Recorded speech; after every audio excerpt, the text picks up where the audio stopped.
Hello दोस्तों, YouTube channel पर आपका स्वागत है एजुकेशन ज्ञान पर। दोस्तों, जैसा कि आज हम एजुकेशन ज्ञान चैनल यूट्यूब का नया चैनल है और इस पे हम विशेष रूप से बीपीएससी संबंधित जानकारी और संबंधित मटेरियल लेकर आएंगे। History BPSC previous year question का लेकर आए हैं। अभी बीपीएससी प्रायश्चित सेट नंबर 1 जिसमें से 7 क्वेश्चन आसपास हो गया, इसको लेकर आए हैं। ये पहली बार है वीडियो बना रहे हैं। हो सकता है इसमें वो आपको कुछ परेशानियां हो, चाहे समझने में या फिर पीपीटी वगैरह इस्तेमाल करने में कोई दिक्कत हो तो उसे आप क्षमा कीजिएगा। अगली बार से जो भी अशुद्धियाँ होगी, त्रुटि होगी, उसको हम सुधार करके लाने का प्रयास करेंगे। फिलहाल मेरा गला भी अभी सही फिलहाल नहीं है, थोड़ा सा कुछ इधर उधर होता है तो आप इसे सपोर्ट कीजिएगा। तो हम आगे चलते हैं अपने प्रीवियस ईयर क्वेश्चन पे। सबसे पहला क्वेश्चन है आरंभिक पाषाण काल के संबंध में कौन सा कथन असत्य है। तो दोस्तों, आप इसका पढ़िए, थोड़ा बड़ा कर देते हैं साइज, पढ़िए और इसमें समझिए, आंसर देने का प्रयास कीजिएगा। और हम तो साथ साथ आंसर देने का हर संभव प्रयास करेंगे। देखिए, आरंभिक पूर्वावसान काल में संबंध में कौन सा कथन असत्य है। इस युग में मानव खाद्य संग्राहक बना रहा। पहला, इस युग में बिदारनी एक प्रमुख औजार था। इस युग के निवास स्थल स्वर्ण घाटी से मिले हैं। इस युग में खंडक का प्रयोग शिकार के लिए किया जाता था। तो दोस्तों, इसका आंसर हो जाएगा ए। इसका कलर थोड़ा चेंज कर देते हैं, रेड कर दिए हैं। इसका आंसर हो जाएगा ए, क्योंकि इस युग में पूर्वावसान काल के समय में पूरा का जिसमें 3 काल संबंधित होते हैं। यह जो मानव खाद्य संग्राहक जो बने थे, उसमें मूलतः इस पूर्वावसान काल में मानव खाद्य संग्राहक के रूप में नहीं बल्कि खाद्य केवल और केवल शिकार के रूप में ग्रहण करते थे और एकत्र करना नहीं जानते थे, बल्कि जो ही उसे मारे काटे और उसे उसी समय खा पी करके समाप्त कर देते थे। संग्रह नहीं करने का ऐसा कुछ था। और बाकी जो इस युग में बिदारनी जो एक प्रमुख औजार था, निवास स्थल स्वर्ण घाटी को माना गया था। और खंडक जो जिसको हम चौपर बोलते हैं, ये भी हथियार के रूप में था। और इसी युग में हम कुल्हाड़ी जो कुल्हाड़ी होता है, हैंड एक्स या कुठार जैसे औजार थे, इसे भी हम यूज करते थे। और जो अभी हम पूर्वावसान काल के जो स्थल मिले हैं, ज़्यादातर अभी आरंभ में इसका पूर्वावसान काल के निवास स्थल स्वर्ण घाटी जो मिले हैं, जो वर्तमान में पाकिस्तान प्रांत में स्थित है। लेकिन अनेक स्थल कश्मीर और राजस्थान में भी, जो राजस्थान के क्षेत्र है, उसमें भी देखने को मिला है। तो इसका आंसर हो जाएगा ए। आगे बढ़ते हैं। तो देखिए, इसमें मौर्य वंश के संस्थापक चंद्रगुप्त मौर्य के विजयों का विस्तृत वर्णन किसके ग्रंथ में मिलते हैं। मौर्य वंश के संस्थापक चंद्रगुप्त मौर्य की विजयों का विस्तृत वर्णन किसके ग्रंथ में मिलता है। तो हम इसे देखते हैं, भास, शूद्रक, ये विशाखदत्त या फिर उसमें से कोई नहीं। तो इसका आंसर हो जाएगा सी, क्योंकि मौर्य वंश संस्थापक चंद्रगुप्त मौर्य विजयों का विस्तृत वर्णन विशाखदत्त पुस्तक मुद्रा राक्षस में मिलता है। इस ग्रंथ में चंद्रगुप्त के शत्रुओं के विरुद्ध जनक ने जो नीति अपनाई थी, इसके बारे में भी चर्चा मिलती है। अब मुद्रा राशि जो है 9वीं सदी का पुस्तक है, मानी जाती है। ये मुख्यतः क्या है, नाटक है। मुख्यतः क्या है, नाटक है। और ये इसे जो विशाख दत्त के जो पुस्तक था मुद्रा राक्षस राक्षस, जिसका हिंदी में अनुवाद जो भारतेंदु हरिचंद्र ने किए थे। तो आगे बढ़ते हैं दोस्तों, इसका आंसर हो जाएगा सी। आगे देखते हैं इसका, उत्तर भारत में मौर्यों के सबसे महत्वपूर्ण देशी उत्तराधिकारी कौन हुए। कह रहा है कि उत्तर भारत में मौर्यों के सबसे महत्वपूर्ण देशी उत्तराधिकारी कौन हुए। तो शुंग वंश के शासक थे, पाल वंश के शासक थे, वर्धन वंश के शासक थे और कनब वंश के शासक थे।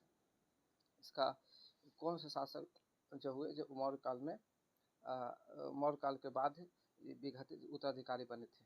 तो जैसा कि आप जानते हैं दोस्तों कि शुंग वंश जो है, जो शुंग वंश के जो लोग थे या उसको उनके पूर्वज जो थे, जो मौर्य काल के प्रशासन में इनका योगदान रहता था। योगदान के वजह से उन्होंने अपना क्षेत्रीय उत्तराधिकारी के रूप में वो अपने आप को एस्टेब्लिश कर दिया।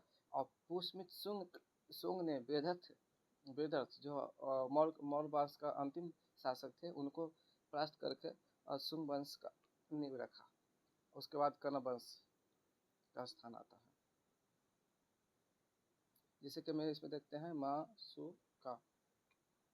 माशुका जो हुआ, इसमें से मौर्य हो गया, शुंग वंश हो गया और कनब वंश हो गया। इस तरह से भी आज आप रख सकते हैं। आगे बढ़ते हैं अगले। तो अब देखते हैं खिलजी वंश के किस सुल्तान ने शासकों के लिए स्वैच्छिक समर्थन पर आधारित राज्य का सिद्धांत का पालन किया था। सॉरी दोस्तों। तो यहाँ पर देखते हैं हम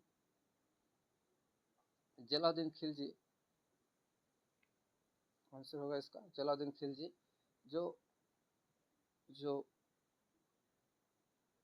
खिलजी वंश के संस्थापक के रूप में भी जाने जाते हैं और शासकों के लिए स्वैच्छिक समर्थन पर आधारित राज्य के सिद्धांत का पालन किया था, क्योंकि उन्होंने हिंदुओं से संबंधित एक डर बना हुआ था, क्योंकि उन्होंने हिंदुओं को देश को क्या किए थे, जीते थे और उनका शासन करना था।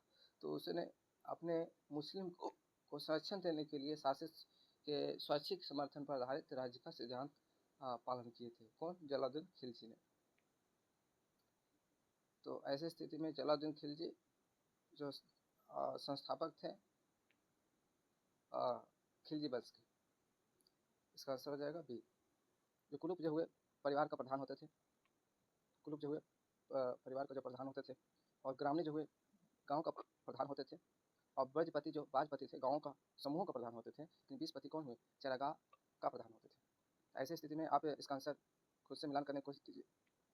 एक का 2 हो गया, एक का 2 हो गया, बी का 3 हो गया, और 3 का 4 हो गया, और एक का 1। इसका आंसर कौन हो जाएगा? 1 हो जाएगा। इसका आंसर क्या हो जाएगा? सिम 1 हो जाएगा। तो आगे बढ़ते हैं क्वेश्चन की, देखते हैं। अब इसमें कह रहा है कि एक आंदोलन के संदर्भ में निम्नलिखित कथनों का सही नहीं है। इसमें से कौन सा सही नहीं है? जैसा कि आपने यहाँ पर बहुत इंपॉर्टेंट देखना है, इसमें कौन सा सही नहीं है। कह रहा 1919 के अंत तक संयुक्त प्रांत के कुल उत्तरी जिलों में आंदोलन का शुरुआत हुआ था। क्या किराया साझा करने की प्रथा उन मुद्दों में से एक थी जिसके कारण आंदोलन की शुरुआत हुआ था? किराया साझा करने की प्रथा जैसे मुद्दों को लेकर आंदोलन शुरू हुआ था। मदारी पासी क्या एक आंदोलन का नेतृत्व कर रहे थे? मार्च 1922 तक अधिकारियों द्वारा गंभीर दमन करने से आंदोलन को समाप्त कर दिया गया था। हाँ, तो बिल्कुल सही दोस्तों। इसको 1919 में बल्कि नहीं 1921 में इस आंदोलन की शुरुआत संयुक्त प्रांत के उत्तरी जिला, जिसको हम हरदोई राज सीतापुर में किसान असंतोष फिर से उभरा, और इस आंदोलन का जुड़े बहुत सारे मुद्दे थे, जैसे कि उच्च किराया दरों में 50% अधिक राजस्व वसूली के प्रभावी ठेकेदारों का उत्पीड़न करना, किराया साझा करने की प्रथा से लेकर के आंदोलन एक विकराल रूप ले लिया था। जबर मजदूरी करने से इनकार करेंगे, अपराधियों को मदद करने देंगे, पंचायत के फैसलों का पालन करेंगे, ऐसा बहुत सारा इसका मुद्दा थे। तो आगे बढ़ते हैं दोस्तों। इसका आंसर ये भी होगा जो 1919 में ना होकर 1921 में मदारी पासी के नेतृत्व में एक आंदोलन का शुरुआत हुआ था। तो आगे बढ़ते हैं, देखते हैं इसमें इसमें भी मिलान करने का है, मिलान करना है, मतलब कि कुछ बताना है, इसमें दिए हुए हैं। तो आप देखिए कि इसको कैसे करते हैं, और थोड़ा बड़ा कर लेते हैं तो अच्छे से समझ में आएगा। सबसे पहले इसमें हो जाएगा बंगाल, सबसे पहले हो जाएगा बंगाल। तो बंगाल 1836 में बंगाल भाषा बंग भाषा प्रकाशिका का सभा का स्थापना किया गया था। बंग भाषा प्रकाशिका सभा का स्थापना किया गया था। उसके बाद आप बंगाल ब्रिटिश इंडिया सोसाइटी, जिसका स्थापना 1843 में हुआ था, सोसाइटी का स्थापना 1843 में हुआ था। उसके बाद आपका ईस्ट इंडिया एसोसिएशन, जिसकी स्थापना 1866 में हुआ था। उसके बाद अंत में बच जाता है मद्रास महाजन सभा, जिसकी स्थापना 1884 में होती है। इस तरह से आप मिला लेंगे तो सबसे पहला इसमें आ जाएगा बंगाल, चार का हो जाएगा 36, 43, 66 84। इस तरह से होगा 4, इस तरह से आपका आंसर जो हो जाएगा 4 हो गया, और 4 हो गया तो 4 हो गया। एक ही में 4 ऑप्शन है, इसे आप लगा सकते हैं। 4 हो गया, 4 2 1 3 जो ऑप्शन है। तो आगे बढ़ते हैं दोस्तों, तो देखते हैं इसमें दिया हुआ है कि मेरठ मामले के संदर्भ में लिखित कथनों पर विचार कीजिए। जैसा कि मेरठ मामला था क्या, पहले आप आंसर दीजिए। यह मामला भारतीय राष्ट्रीय आंदोलन के कम्युनिस्ट और सामाजिक पहलुओं से जुड़ा हुआ था, क्या सही था? और दूसरा कहता है किस मामले को भारत में मजदूर वर्ग के आंदोलन को कमजोर करने के लिए जिम्मेदार ठहराया जाता है, क्या सही है? इसमें कह रहा है सत्य कथन कौन सा, इसमें कह रहा है सत्य कथन कौन सा है? इसमें दोनों ही कथन क्या है, सत्य है। इसका आंसर सी होगा। मेरा से क्या होगा, ये कम्युनिस्ट और समाजवादी पहलुओं से जुड़ा हुआ था, और मजदूर वर्ग को कमजोर करने के जिम्मेदार ठहराया जाता है, बिल्कुल सही है। आगे इसको देखते हैं। इसमें दिया हुआ है कि 1929 ईस्वी में खुदाई खिदमत कार्य को किसने संगठित किया था? खुदाई खिदमत कार्य में किसने किया था? जैसा कि आप जानते हैं इसका आंसर रिपीटेड क्वेश्चन है। इसका आंसर हो जाएगा खान अब्दुल गफ्फार खान, क्योंकि भारत की पश्चिमी उत्तर सीमा पर, जिसको हम वहाँ पर जो लाहौर रीजन में या पंजाब के लाहौर रीजन में यहाँ पर क्या थे, ये वहाँ के नेता थे, और उन्होंने ही लाहौर में नेता थे, और उन्होंने गांधी के विचारों से प्रभावित थे, और उन्हें सीमांत गांधी के रूप में उन्हें जाना जाता था। और उनके जो कार्यकर्ता थे खुदाई किस्मतकार का, उन्होंने कुर्ती पहनते थे, लाल कुर्ती पहनते थे, इसलिए उनको सेना को हम लाल कुर्ती के नाम से जाना था। 1929 में सीमांत क्षेत्रों में या इस तरह का आंदोलन चलाए थे। इसका नेतृत्व कौन कर रहे थे? अब्दुल गफ्फार खां कर रहे थे। तो आगे बढ़ते हैं दोस्तों। निकोलो दी कोती जो थे, कृष्णदेवराय प्रथम के समय में आए थे, कृष्णदेवराय प्रथम के समय में आए थे। अब्दुल रजाक जो कृष्णदेव प्रथम समय जो आए थे, उनको नाम था निकोलो दी कोटी। ये क्या थे? इटली के थे। इटली के देवराय प्रथम के समय में आए थे। 420 के विजयनगर यात्रा की थी, विजयनगर यात्रा पर आए थे। लेकिन अब्दुल रजाक जो फारस के ईरान के जो व्यक्ति थे, अब्दुल रजाक देवराय द्वितीय के समय में आए थे। बारबोसा कुछ नाम इसका है, एडुआर्डो बारबोसा जो कृष्ण तृतीय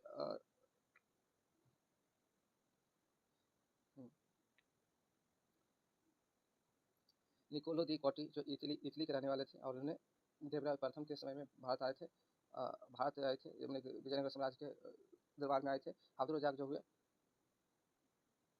तो देवराय द्वितीय जो ईरान के फारस के जो रहने वाले थे, अब्दुल रजाक और जो देवराय द्वितीय के दरबार में आए थे।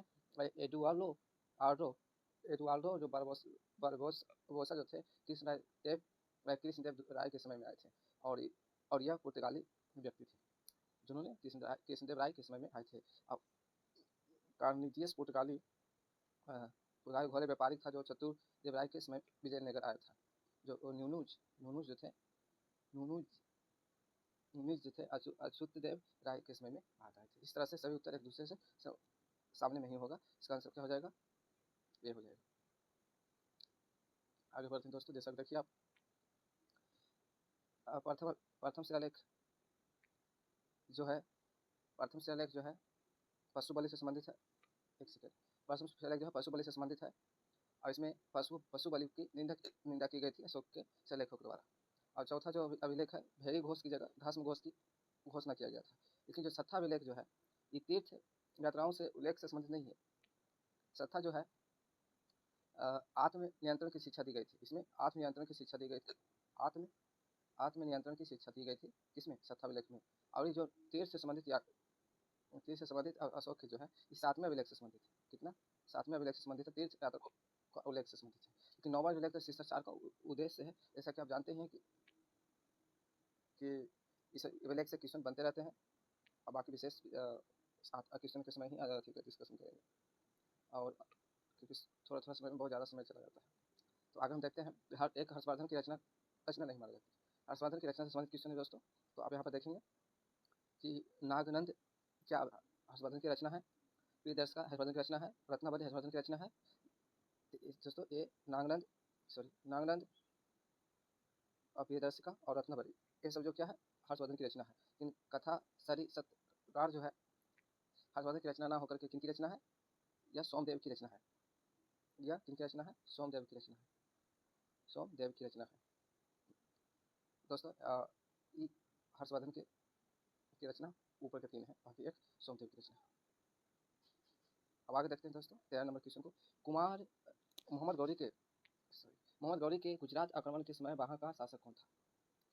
जनरली बार बार रिपीट क्वेश्चन है, हमेशा रिपीट होकर आते रहता है हर एग्जाम में। आप बताएं, इसको आंसर देने की कोशिश कीजिए। यह मोहम्मद गौरी 1873 ईस्वी में गौर साम्राज्य की गद्दी पर बैठा था, और इन्होंने भारत पर पहला आक्रमण 1175 ईस्वी में मुल्तान पर विरोध किया था। उस समय कह रहा है कि वहाँ के आक्रमण जो किया था मोहम्मद गौरी गुजरात पर किया था, उसमें इस पर जो था उसमें कौन था? तो दूसरा आक्रमण इसमें 1878 में किया था, जहाँ पर गुजरात पर हुआ था। कि मोहम्मद गौरी का दूसरा आक्रमण जो हुआ था, मोहम्मद गौरी का दूसरा आक्रमण जो हुआ था 1178 ईस्वी में, 1878 ईस्वी में जो हुआ था, ये क्या हुआ था? गुजरात पर हुआ था। कहाँ हुआ था? पहला आक्रमण हुआ था मुल्तान पर, दूसरा आक्रमण 78 में हुआ, मुल्तान पर 1175 में हुआ था, और गुजरात पर आक्रमण 70 में हुआ था। तो इसका उसमें कौन थे? गुजरात पर आक्रमण हुआ था, उसमें था भीम द्वितीय थे। मोहम्मद गौरी जब गुजरात पर आक्रमण किए थे तो उस समय वहाँ का शासक भीम द्वितीय थे। आगे बढ़ते हैं दोस्तों, देखते हैं अगले क्वेश्चन की। अलाउद्दीन खिलजी के बाजार नियंत्रण प्रणाली के संबंध में कौन सा युग में सही सुमेलित नहीं है? इसमें क्या लिखा हुआ है यहाँ पे? सही सुमेलित नहीं है। तो ध्यान दीजिएगा क्वेश्चन पे, आप इसे बताने की कोशिश करिए। दीवान ए रियासत बाजार नियंत्रक थे, साना ए मंदी बाजार अधीक्षक थे, अबाजिर ए मंदी बाजार निरीक्षक थे। क्या इसमें सभी सही है? हाँ बिल्कुल, इसमें सभी सही है। दीवान ए रियासत जो हुए, जो बाजार नियंत्रक थे, साना ए मंदी कौन थे? बाजार अधीक्षक थे। ये कंट्रोल करते थे, ये अधीक्षक थे, देखभाल करते थे, अधीक्षक थे। और यहाँ पर ये बाजार मंदी बाजार निरीक्षक थे, इनका भी काम देख रेख से संबंधित ही था, और ये इस टाइप का, ये तीनों क्या है, इसका सही है। तो अब आगे बढ़ते हैं। अब देखिए इसमें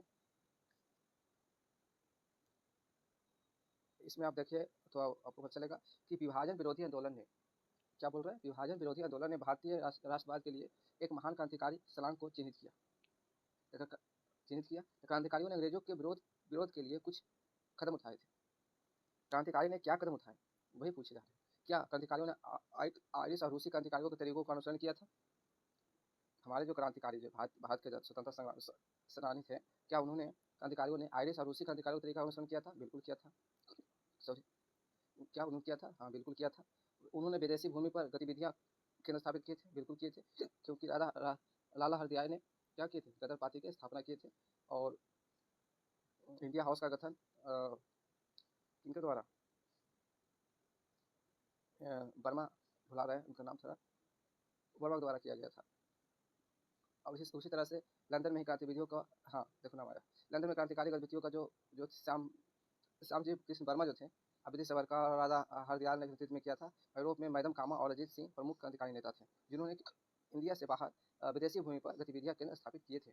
और उसी में चिपेकर बंधुए जो थे, दोनों पुनः ब्रिटिश अधिकारों करती थी, और उन्होंने क्या कर रहे थे, उन्हें मारने का कोशिश करते थे। और उन्होंने प्रभावशाली औपनिवेशिक व्यक्तियों की हत्या के प्रयास भी किए थे। उन्हें विशेष रूप से वहाँ पर एक टारगेट बना करके विदेशी क्रांतिकारियों को, विदेशी अधिकारियों को मारने की कोशिश करते थे। इसमें से तीनों आंसर क्या हो गया, सही है। तो उसमें से हम इसका आंसर दे देंगे जिसका सही आंसर होगा। देखते हैं दोस्तों, आनंद मोहन बोस, इसमें मिलान करने का है, नारमपंथी और संगठन जो था, नारमपंथी द्वारा कौन सा संगठन जो बनाया गया था और उन्होंने एक किए थे। तो आप इसे देखेंगे, देखते हैं इसमें क्या होगा, पहला का क्या होगा, दूसरा का क्या होगा, इसमें सही सुमेलित कौन सा है, कह कौन कौन सही सुमेलित है, इसमें कौन कौन सही सुमेलित है।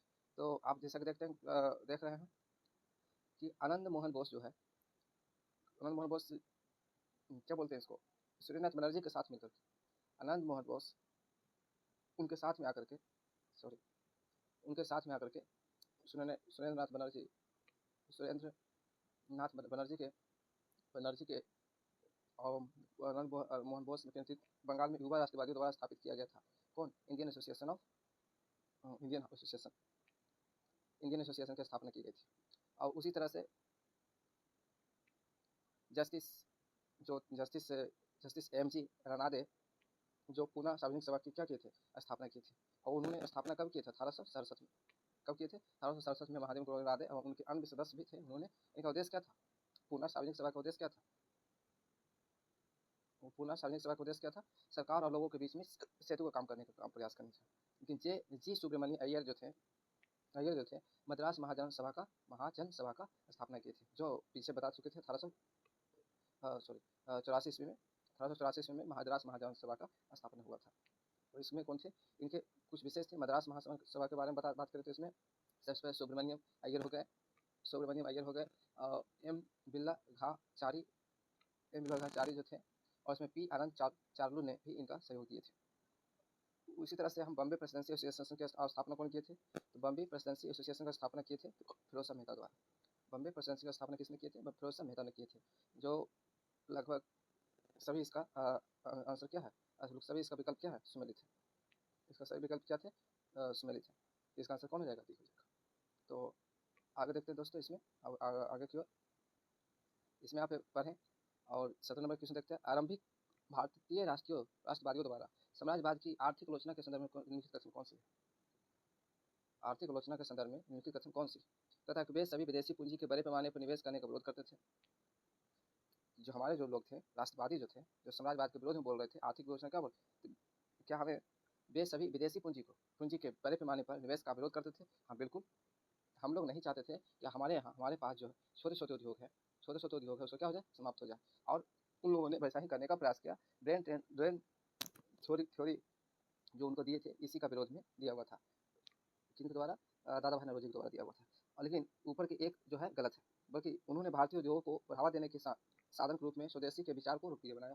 जैसा कि अभी हम आपने बताया, वह स्वदेशी को भी लोकप्रिय बनाना चाहते थे। इसलिए स्वदेशी आंदोलन जो हुआ, स्वदेशी आंदोलन हो या फिर असहयोग आंदोलन में भी हम उद्योग जगत को भी भारतीय स्तर के उद्योग जगत को भी हम लोग बढ़ावा देने का प्रयास किए थे। इसी क्रम में हम देखते हैं कि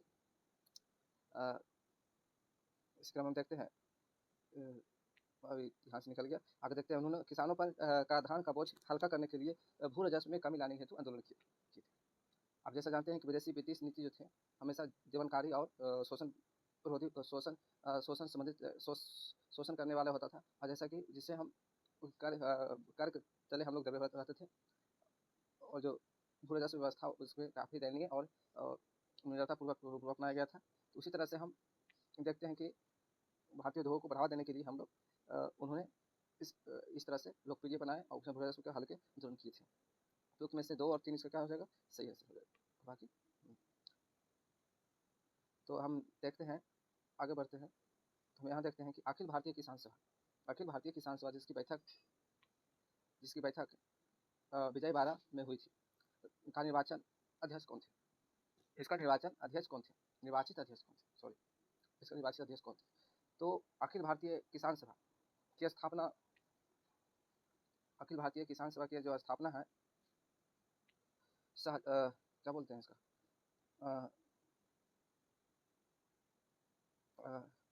सहजानंद सरस्वती के द्वारा ही किया गया था। कब किया गया था? जब 1937 में बिहार किसान सभा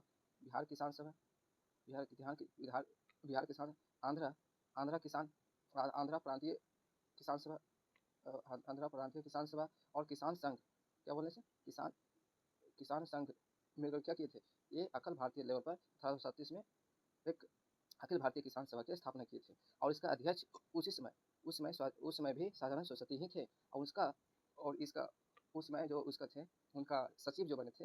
इसका स्थापना जो कहाँ हुआ था? इसका स्थापना 1837 में जो हुआ था, कहाँ हुआ? लखनऊ में हुआ था। कहाँ हुआ था? लखनऊ में हुआ था। लखनऊ में इसकी स्थापना हुआ था। और सहजानंद सरस्वती जिनका अध्यक्ष बने थे, तो उसमें इनके महासचिव थे एन जी रंगा थे। कौन थे? एन जी रंगा थे। और देखिए, अभी वर्तमान में 44 में जो विजयवाड़ा में जो इसके अखिल भारतीय सभा की स्थापना हुआ था, सॉरी अध्यक्ष बने थे, और इसका जो सम्मेलन हुआ था, किसान सभा सम्मेलन हुआ था, उस समय इसका महासचिव जो बने हुए हैं बंकिम मुखर्जी थे। बंकिम मुखर्जी क्या थे? बंकिम मुखर्जी थे। क्या थे? बंकिम मुखर्जी थे। सॉरी, बंकिम मुखर्जी थे। मुखर्जी थे। तो इसका आंसर हो जाएगा दोस्तों सी हो जाएगा। किसी ने पूछ सकता है विजय बाड़ा में जो हुआ था 44 में, उसका महासचिव कौन थे? तो बल्कि मुखर्जी आपको सही उत्तर लगाना है। दोस्तों आगे बढ़ते हैं, देखते हैं इसमें कि हो विद्रोह का आयोजन शिव भूमि के अधिग्रहण के खिलाफ किया गया था। पहला कथन इसका है, 19 नंबर क्वेश्चन का पहला क्वेश्चन इसका है कि क्या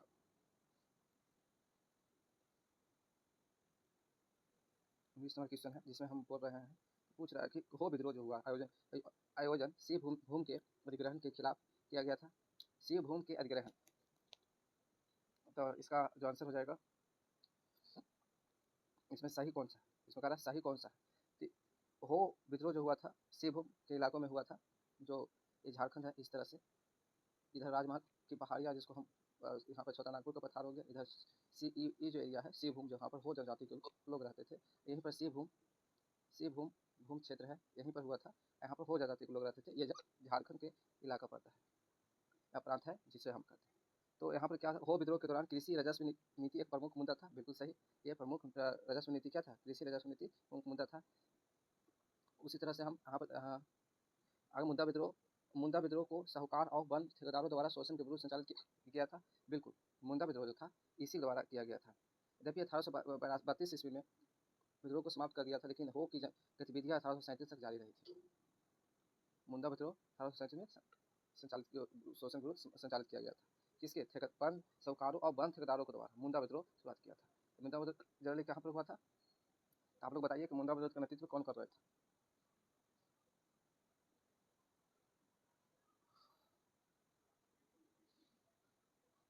तो आगे हम देखते हैं आगे इसका आंसर क्या होगा दोस्तों। इसका आंसर 1 2 3 हो जाएगा, क्योंकि इसमें सभी कथन क्या है? सत्य है। आगे बढ़ते हैं, तो देखिए दोस्तों आगे इसमें पढ़ते हैं। इसमें आप बढ़िया से देख लीजिए, इसमें क्या कर रहा है? इसमें कह रहा है कि निम्नलिखित में से सदस्यों ने संविधान सभा में अल्पसंख्यक वर्गों का प्रतिनिधित्व किया था। किसका प्रतिनिधित्व किया था? अल्पसंख्यक वर्गों का प्रतिनिधित्व किया था। किन किन लोगों ने अल्पसंख्यक वर्गों का प्रतिनिधित्व किया था? आप इसका आंसर दीजिए।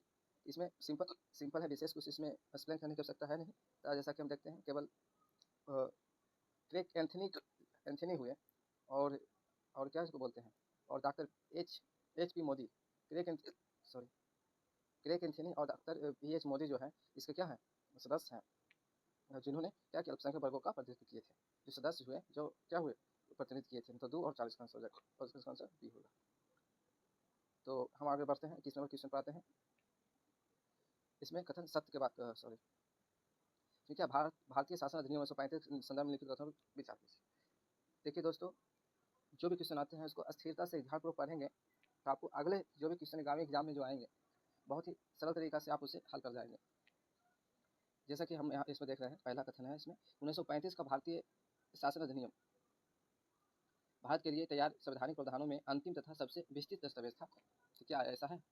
1935 का अधिनियम क्या भारतीय संवैधानिक प्रावधानों में अंतिम है तथा सबसे विस्तृत दस्तावेज है? हाँ, बिल्कुल सही, क्योंकि अंतिम नहीं था बल्कि अंतिम में सबसे विस्तृत बोल सकते हैं। इसको इस हिसाब से इसका ये सही है। क्या है? एक सही है। इस अधिनियम में 321 अनुच्छेद तथा 10 अनुसूचियाँ थी, तो बिल्कुल सही। इसमें 10 अनुसूचियाँ इसमें थी वर्तमान में, उसमें वर्तमान में थी 1935 अधिनियम के समय। इस अधिनियम की एक प्रमुख विशेषता यह थी कि इसके द्वारा भारत में सर्वप्रथम संघीय शासन व्यवस्था की शुरुआत की गई थी। इसमें बात कर रहा है कि इसमें विशेषता क्या था? भारत में संघीय शासन प्रणाली का शुरुआत किया। प्रांतीय शासन प्रणाली की शुरुआत कब किया था? 19 के मातेकुल संस्करण 19 वाला में किया गया था, लेकिन उसमें क्या गया है? संघीय शासन प्रणाली हायरार्की के रूप में बना हुआ था। इस अधिनियम द्वारा शासकीय शासकीय कार्यों को 3 सूचियों में विभाजित किया गया था, जैसे संघ सूची, समझ सूची, इसी में विभाजित किया गया है। जिसमें कह रहा है बिल्कुल नहीं, इसको हम सत्य नहीं कर सकते क्योंकि यह अधिनियम कार्यों को 3 सूचियों में विभाजित नहीं किया गया था। ये 3 सूचियों में विभाजित नहीं किया गया था। दिसंबर 3 जिसकी संख्या 58 थी, सॉरी सॉरी सॉरी, विषयों की संख्या 58 थी, ये गलत है। इसको सूचिया में विषय में जो, क्योंकि ये सूचियाँ सॉरी यह अधिनियम शासकों कार्यों में 3 सूचियों में विभक्त किया गया था, जिसमें संघ सूची में शामिल विषयों की संख्या 58 थी। दोस्तों इसमें सूची तैयार की गई थी, सूची तैयार की गई थी, लेकिन संघ सूची में 58 विषय ना होकर के कितना विषय थे, 36 विषय थे। कितना विषय, 36 सब्जेक्ट थे, 36 सब्जेक्ट थे। इसमें कथन केवल 1, 2 और 3 होंगे, इसमें 4 नहीं होंगे। तो 1, 2, 3 यानी कि इसका आंसर डी हो जाएगा, डी हो जाएगा। तो आगे बढ़ते हैं दोस्तों, आगे चलते हैं अगले क्वेश्चन की ओर। इसको आप गौर से देखें और देखें समझें। करा के बौद्ध ग्रंथ के संबंध में लिखित कथनों पर विचार कीजिए। बौद्ध ग्रंथ के संबंध में लिखित कथनों पर विचार कीजिए। तो इसमें देखिए प्राचीनतम बौद्ध ग्रंथ पाली भाषा में लिखे गए थे। तो क्या इसका सही है? करा कि प्राचीनतम बौद्ध ग्रंथ थे क्या पाली भाषा में लिखे गए थे? इसमें सत्य कथन की पहचान करने की बात कर रहे हैं। तो हाँ बिल्कुल, प्रथम जो बौद्ध ग्रंथ थे जो पाली भाषा में ही लिखी गई थी। पाली भाषा बौद्ध धर्म से संबंधित है। आपको तक पाली भाषा कन्नौज तथा उत्तरी बिहार में बोली जाती थी। तो क्या सही है? क्या सही है कि पाली भाषा जो थी कन्नौज तथा उत्तरी बिहार में बोली जाती थी? बिल्कुल गलत। पाली भाषा कन्नौज और उत्तरी बिहार में तो कुछ बोली जाती थी, लेकिन कन्नौज में पाली भाषा की बोली नहीं जाती थी। महात्मा बुद्ध के पूर्व जन्मों की कथाएं जातक में कहलाती है। हाँ बिल्कुल, जो महात्मा बुद्ध के जो पूर्व जन्मों की कथाएं जो थी जातक में क्या है, बनी थी। इसी तरह से इसका आंसर हम क्या लगाएंगे, 1 और 3 लगाएंगे। सॉरी, इसका आंसर क्या लगाएंगे, 1 और 3 लगाएंगे, जो सत्य कथा। आगे बढ़ते हैं दोस्तों, जैसा कि देखिए जैनुअल आबदीन की उपलब्धियों में कौन सा कथन सत्य नहीं है? इसका कौन सा कथन सत्य नहीं है? कथन सत्य नहीं है। जैनुअल आबदीन, जनरली ये जो है नुरुद्दीन अबदीन की उपलब्धियों के संबंध में कथन कौन सा सत्य नहीं है? उन्हीं की गलत की पहचान करने की बात कर रहा है। इसमें गलत कौन है? उसे बादशाह कहा जाता था, तो बिल्कुल सही। उसे कश्मीर, जैनुद्दीन आबदीन की जो कश्मीर आज भी बादशाह कहते थे, वह कोई विद्वान योद्धा तो नहीं था, किंतु फिर भी इन्होंने लद्दाख पर मंगोल हमले को नाकाम कर दिया था। किसने? जैनुअल आबदीन ने क्या किए थे? लद्दाख पर मंगोल हमलों को क्या किए थे? नाकाम कर दिए थे। इसी कारण उन्हें बादशाह कहा जाता है। उसने लद्दाख पर मंगोल हमले को क्या किए थे? नाकाम कर दिए थे, उसने उससे बादशाह कहा जाता है। तिब्बत एक खोज को नहीं जीत पाया। तो क्या बादशाह जो थे तिब्बत एक खोज को नहीं जीत पाए? हाँ बिल्कुल, ये जो जबलिन बादशाह जो थे तिब्बत एक खोज को भी क्या किए थे? जीत लिए थे।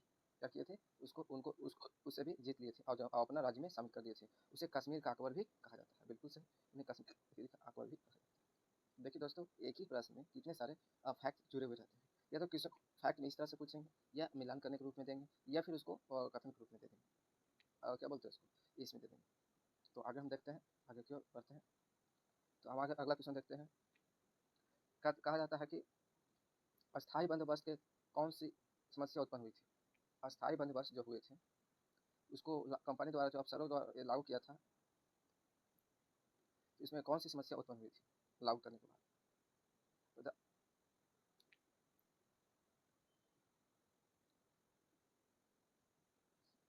अस्थायी बंदोबस्त लागू हुआ था, तो उसमें कौन सी समस्या उत्पन्न हुई थी? अस्थायी बंदोबस्त के कारण कौन सी समस्या उत्पन्न हुई थी? तो दोस्तों इसमें ज़्यादा देखते हैं कि कंपनी जो राजस्व तय किया वह इतना अधिक था कि उसको चुकाने में जमींदारों को बहुत परेशानी हो रही थी। अब अंततः उनकी ज़मीनें क्या गई, जो जमींदार राजस्व चुकाने में असमर्थ हो जाता था उसकी जागीरदारी छीन ली जाती थी। साथ ही इस व्यवस्था को जमींदारों की स्थिति में तो सुधार आया, किंतु कंपनी को कोई लाभ नहीं मिल पाया। ऐसे स्थिति को सुधारने के लिए उन्होंने क्या किए थे? अस्थायी बंदोबस्त के अलावा अस्थायी बंदोबस्त तो 19% को लागू किए थे। इसके अलावा उन्होंने महलवारी और रेतबारी व्यवस्था लागू किए थे। दोस्तों आगे बढ़ते हैं, आगे देखते हैं।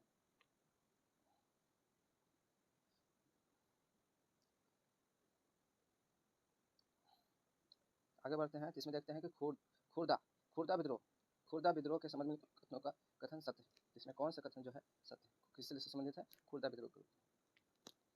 इसमें आप देखते हैं कि क्या ये विद्रोह, यह तो खुर्दा विद्रोह जो मेनली जो था, खुर्दा विद्रोह है, इसको हम पाइका विद्रोह भी बोलते हैं। क्या बोलते हैं? पाइका विद्रोह भी बोलते हैं। यह पाइका विद्रोह बोलते हैं बेसिक इन्हें शोषणकारी नीतियों के विरुद्ध 1800 उड़ीसा में पाइका जनजातियों द्वारा किया गया था। कब किया गया था? उड़ीसा में किया गया था। उड़ीसा में पाइका जनजातियों द्वारा किया गया था। जहाँ कहाँ गया? उड़ीसा में पाइका जनजातियों का 1817 ईस्वी 1817 ईस्वी में किया गया था, न कि विद्रोह हुआ था 1790 ईस्वी में नहीं हुआ था, बल्कि 1817 ईस्वी में हुआ था। इसका नेतृत्व बख्शी जगबंधु ने किया था। बिल्कुल सही। इसका नेता कौन थे? बख्शी जगबंधु थे। और पाइका ने थाने और अन्य सरकारी प्रतिष्ठानों का हमला किया था। बिल्कुल सही है। इस विद्रोह में रैयत एवं जमींदार दोनों शामिल हुए थे। इस विद्रोह करने के लिए रैयत और जमींदार दोनों शामिल हुए थे। किसके विरुद्ध में? कंपनी के विरुद्ध। अब खुर्दा विद्रोह भी कहा जाता है और पाइका विद्रोह भी किया जाता है, जो उड़ीसा के क्षेत्र में पड़ता है। इसका आंसर कौन हो जाएगा? 2 और 3 4 2 3 और 4 बी आंसर इसका। आगे हम बढ़ते हैं तो देखते हैं इसमें क्या है कि B.R. अम्बेडकर को भारत में दलित आंदोलनों का जनक माना जाता है। उनके संबंध में निम्नलिखित कथन में कौन सा कथन असत्य है? क्या है? असत्य है। इसको असत्य कथन को क्या करना है? देखना है कि इनके संबंध में डॉक्टर B.R. अम्बेडकर ने इसे दलित आंदोलन के जनक के रूप में जाना जाता है। बिल्कुल सही। एक फैक्ट तो यही पर दिया गया है, उनसे पूछा गया है उनका जन्म महार परिवार में हुआ था, तो बिल्कुल क्या है? कहाँ चले गए? बिल्कुल सही है, उनका जन्म महार परिवार में ही हुआ था। 1931 में उन्होंने मंदिर प्रवेश आंदोलन शुरू किया था। तो ऐसा नहीं है दोस्तों, 1931 में नहीं बल्कि 1927 में मंदिर प्रवेश आंदोलन को उन्होंने क्या किए थे? प्रारंभ किए थे। ऐसे आंदोलन में महार जाति के लोगों को बड़ी संख्या में हिस्सा लिया और 1927 से 1935 के बीच में अम्बेडकर ने मंदिरों में प्रवेश से संबंधित 3 आंदोलन को प्रारंभ किया था। और इसमें हिंदू धर्म में समानता और जातिवाद की अनुपस्थिति को लागू करना चाहते थे। वे करना क्या चाहते थे? लागू करना चाहते थे। लागू थे। फिर उसने बी में जो है 31 में नहीं करके ये क्या है? गलत है। बी जो ऑप्शन हो गया गलत, असत्य है। तो आगे बढ़ते हैं। स्वदेशी आंदोलन के परिणाम स्वरूप क्या परिवर्तन हुए? स्वदेशी आंदोलन जो स्वदेशी आंदोलन के परिणाम स्वरूप क्या परिवर्तन हुए? तो जैसा कि आप जानते हैं कि स्वदेशी आंदोलन हुई थी, या उस समय भारत में नरमपंथियों का क्या थे? नरमपंथी विचारधारा के लोग क्या थे? आंदोलन में शामिल ज़्यादातर लोग थे और उन्हें स्वदेशी आंदोलन को क्या किए थे? नेतृत्व किए थे। और कहते हैं कि उनका परिणाम स्वरूप क्या परिवर्तन हुआ? स्वदेशी आंदोलन के पहले स्वदेशी आंदोलन के बाद क्या परिवर्तन हुए? इसमें बोला जा रहा है कि अनेक कपड़ा मिले, जो साबुन, माचिस कारखाने, हैंडलूम के उद्योग तथा राष्ट्रीय बैंक के और बीमा कंपनियां खुली। किसके लिए? भारत के लिए, भारतीय वासियों के लिए, जो अंग्रेज इसे रोक के रखी हुई थी। लेकिन हम लोग क्या किए? इसको खोलने का प्रयास किया और राष्ट्रवादी काव्य, गद्य और पत्रिका का क्या हुआ? विकास हुआ। उसी समय में हम वंदे मातरम, हमारा सुमार बांग्ला, ये सब सारे क्या हुए थे? लिखा गए थे। उसमें बहुत सारे पत्रिका भी लागू किया गया था, जैसे रविन्द्रनाथ टैगोर, रजनीकांत सेन, सैयद अबू मोहम्मद या मुकुल दास आदि देशभक्ति के ओत पोत गीतों की क्या किए थे? रचना किए थे। लेकिन उन्होंने फिर कह रहा है कि 15 अगस्त 1906 में को एक राष्ट्रीय शिक्षा परिषद की क्या किए थे? स्थापना किए थे। जहाँ कहाँ किए थे हम इसका स्थापना? और कलकत्ता में राष्ट्रीय कॉलेज के आरंभ हुआ था। कलकत्ता में क्या किए थे? राष्ट्रीय कॉलेज की स्थापना किए थे। कलकत्ता में क्या थे? कलकत्ता में राष्ट्रीय कॉलेज की स्थापना की थी। और राष्ट्रीय कॉलेज का आरंभ हुआ था, जिसके प्रधानाचार्य अरविंद घोष थे। और इसका कौन थे? अरविंद घोष थे। लेकिन यहाँ पर क्या हुआ था? 15 अगस्त 1906 को एक राष्ट्रीय शिक्षा परिषद की स्थापना हुआ था। तो दोस्तों आगे बढ़ते हैं। तो हम देखते हैं गांधी इरविन समझौते के संदर्भ में कौन सा कथन असत्य है? यहाँ पर असत्य कथन क्या करना है? पहचान करना है। गांधी इरविन समझौते के संदर्भ में। तो देखते हैं दोस्तों क्या इसका होगा। इसमें हम देखते हैं असत्य है। इसमें देखिए, गांधी सरकार हिंसक तथा अहिंसक सभी प्रकार के राजनीतिक बंदियों को रिहा करने पर सहमत हो गई थी। क्या दोनों पर हो जाएंगे? बिल्कुल नहीं, ऐसा कुछ भी नहीं हुआ था। ब्रिटिश गवर्नमेंट कभी भी हिंसक और अहिंसक दोनों, हिंसक पर कभी भी रहम नहीं दिखाई। एक कथन क्या हो जाएगा? गलत हो जाएंगे। दूसरा देखते हैं, इस समझौते में नमक बनाने का अधिकार तथा विदेशी वस्तुओं और शराब की दुकान पर धरना देने के अधिकार को समाप्त कर दिया गया था। बिल्कुल नहीं, ऐसा कुछ भी नहीं किया गया था। असत्य है, ऐसा समाप्त नहीं किया था, बल्कि वो नमक बनाने, शराब पर दुकान को धरना देने का अधिकार नहीं दिए थे। ये दोनों क्या हो गए? ये दोनों कथन असत्य है।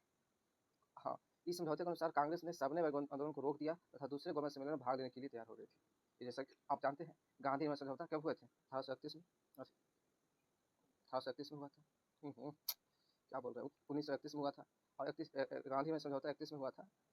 समझौता हुआ था, उसमें क्या किए थे हम लोग? दूसरे गवर्नमेंट सम्मेलन जो 31 में हुआ था, उसमें हम लोग क्या हुए थे? 31 में हुआ था, जिसमें भाग लेने के लिए गांधी गए थे। कांग्रेस पहली बार और एक ही बार द्वितीय गोलमेज सम्मेलन में ही भाग लेने के लिए लंदन गए थे, कांग्रेस की तरफ से गांधी जी ने रिप्रेजेंट किए थे। तो आगे बढ़ते हैं दोस्तों, आगे देखते हैं इसमें। अब इसमें बात आती है कि नेहरू, जवाहरलाल नेहरू के समझ की तरफ विचार कीजिए। जवाहरलाल नेहरू के समझ की तरफ विचार कीजिए। नेहरू लीग अगेंस्ट इंपीरियलिज्म की एग्जीक्यूटिव काउंसिल के सदस्य थे। तो क्या उन्होंने ऐसा सदस्य बने थे कभी? वह 1927 में ब्रुसेल्स सम्मेलन में स्थापित लीग अगेंस्ट इंपीरियलिज्म की एग्जीक्यूटिव काउंसिल के सदस्य के रूप में नेहरू को क्या किया गया था? चुना गया था। क्या किया गया था? नेहरू जी को चुना गया था 1927। लेकिन चुना गया था, कहा था उन्होंने वर्ष 1927 में अध्यक्षीय भाषण प्रस्तुत किए थे। तो ऐसा नहीं है, क्योंकि जवाहरलाल नेहरू ने वर्ष 1927 ब्रुसेल्स सम्मेलन में भाग लिए थे, न कि अध्यक्षीय भाषण प्रस्तुत किए थे। अगर केवल इसमें रहता कि भाग लिए थे तो हाँ बिल्कुल सही था, लेकिन अध्यक्षीय भाषण प्रस्तुत नहीं किए थे, जिसका केवल आंसर क्या हो जाएगा? एक हो जाएगा। तो आगे बढ़ते हैं दोस्तों, देखते हैं इसमें भी। आप देखें, इसमें देखते हैं 1857 के विद्रोह के बाद ब्रिटिश प्रांतीय प्रशासन में लाए गए सुधारों में संबंध में विचार कीजिए। क्या सुधार लाए थे? 1857 में जो विद्रोह हुआ था उसके बाद क्या परिवर्तन लाए थे? कहता कि प्रांतों को जो निश्चित अनुदान देने की व्यवस्था 1882 में समाप्त कर दी गई थी। 1882 में जो प्रांतीय को जो अनुदान निश्चित व्यवस्था देने की था समाप्त कर दी गई थी? बिल्कुल नहीं, ऐसा कुछ व्यवस्था समाप्त नहीं किया गया था। ऐसा कुछ व्यवस्था समाप्त नहीं किया गया। सॉरी, क्या सत्य कथन है ना? हाँ, तो कैसे होगा? 1857 के बाद ब्रिटिश प्रांतीय शासन में लाए गए सुधारों में क्या हुआ था? 82 में जो व्यवस्था प्रांतियों की निश्चित अनुदान देने की व्यवस्था 1882 में क्या कर दिए थे? समाप्त कर दिए थे। बाद में समाप्त कर दिए थे।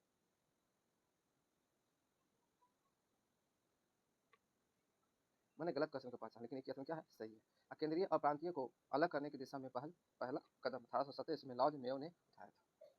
केंद्र और प्रांत, केंद्र प्लस प्रांत की जो व्यवस्था लागू किया था, किसने किया था? लॉर्ड मेयो के अध्यक्षता में पहला कदम उठाया गया था 1870 ईस्वी में, जिसमें प्रांत केंद्र अलग और प्रांत अलग किया गया था। और जैसा कि आप जानते हैं कि लॉर्ड रिपन का स्थानीय स्वशासन का जनक तो नहीं, प्रयोगकर्ता बोल सकते हैं, ऐसे जनक भी कह सकते हैं, जनक कह सकते हैं, जनक कहेंगे। इसमें कोई, इसका आंसर असत्य है। इसमें दोनों क्या है? असत्य। इसमें हम दोनों सत्य है, यानी कि इसका आंसर आपको ना तो एक होगा और ना ही दो होगा। इसका आंसर ना ही एक होगा और ना ही दो होगा। इसमें दोनों क्या है? सही है। इसमें दोनों क्या है? सही है।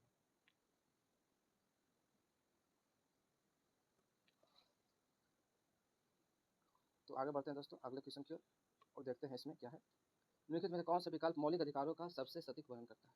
ये पीडीएफ में थोड़ा सही नहीं आ गया, फिर भी हम इसको देख लेते हैं। 2-4 क्वेश्चन होगा इसका।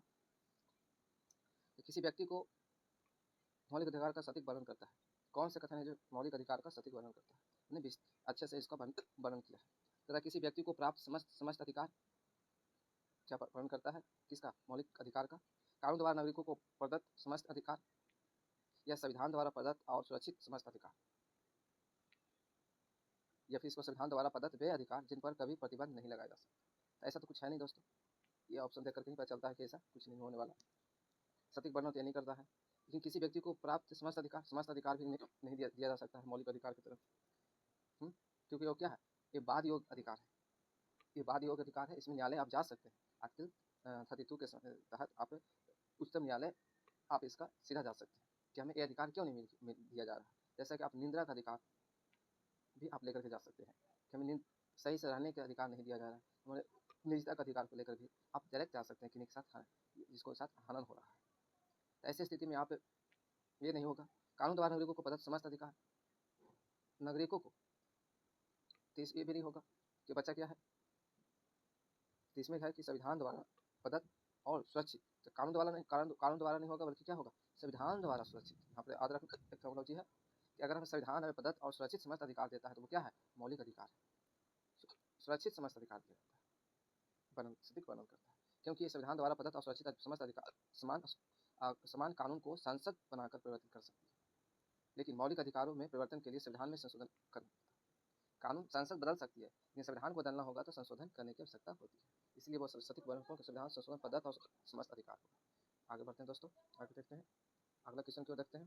कहता है जनजातियों क्षेत्रों के संरक्षण और ऐसे क्षेत्र के निवासियों को आदिम जीवन पद्धति की रक्षा करने हेतु किन राज्यों से संबंध राज्यपाल को स्वविवेकाधिकार प्रदान किए गए हैं।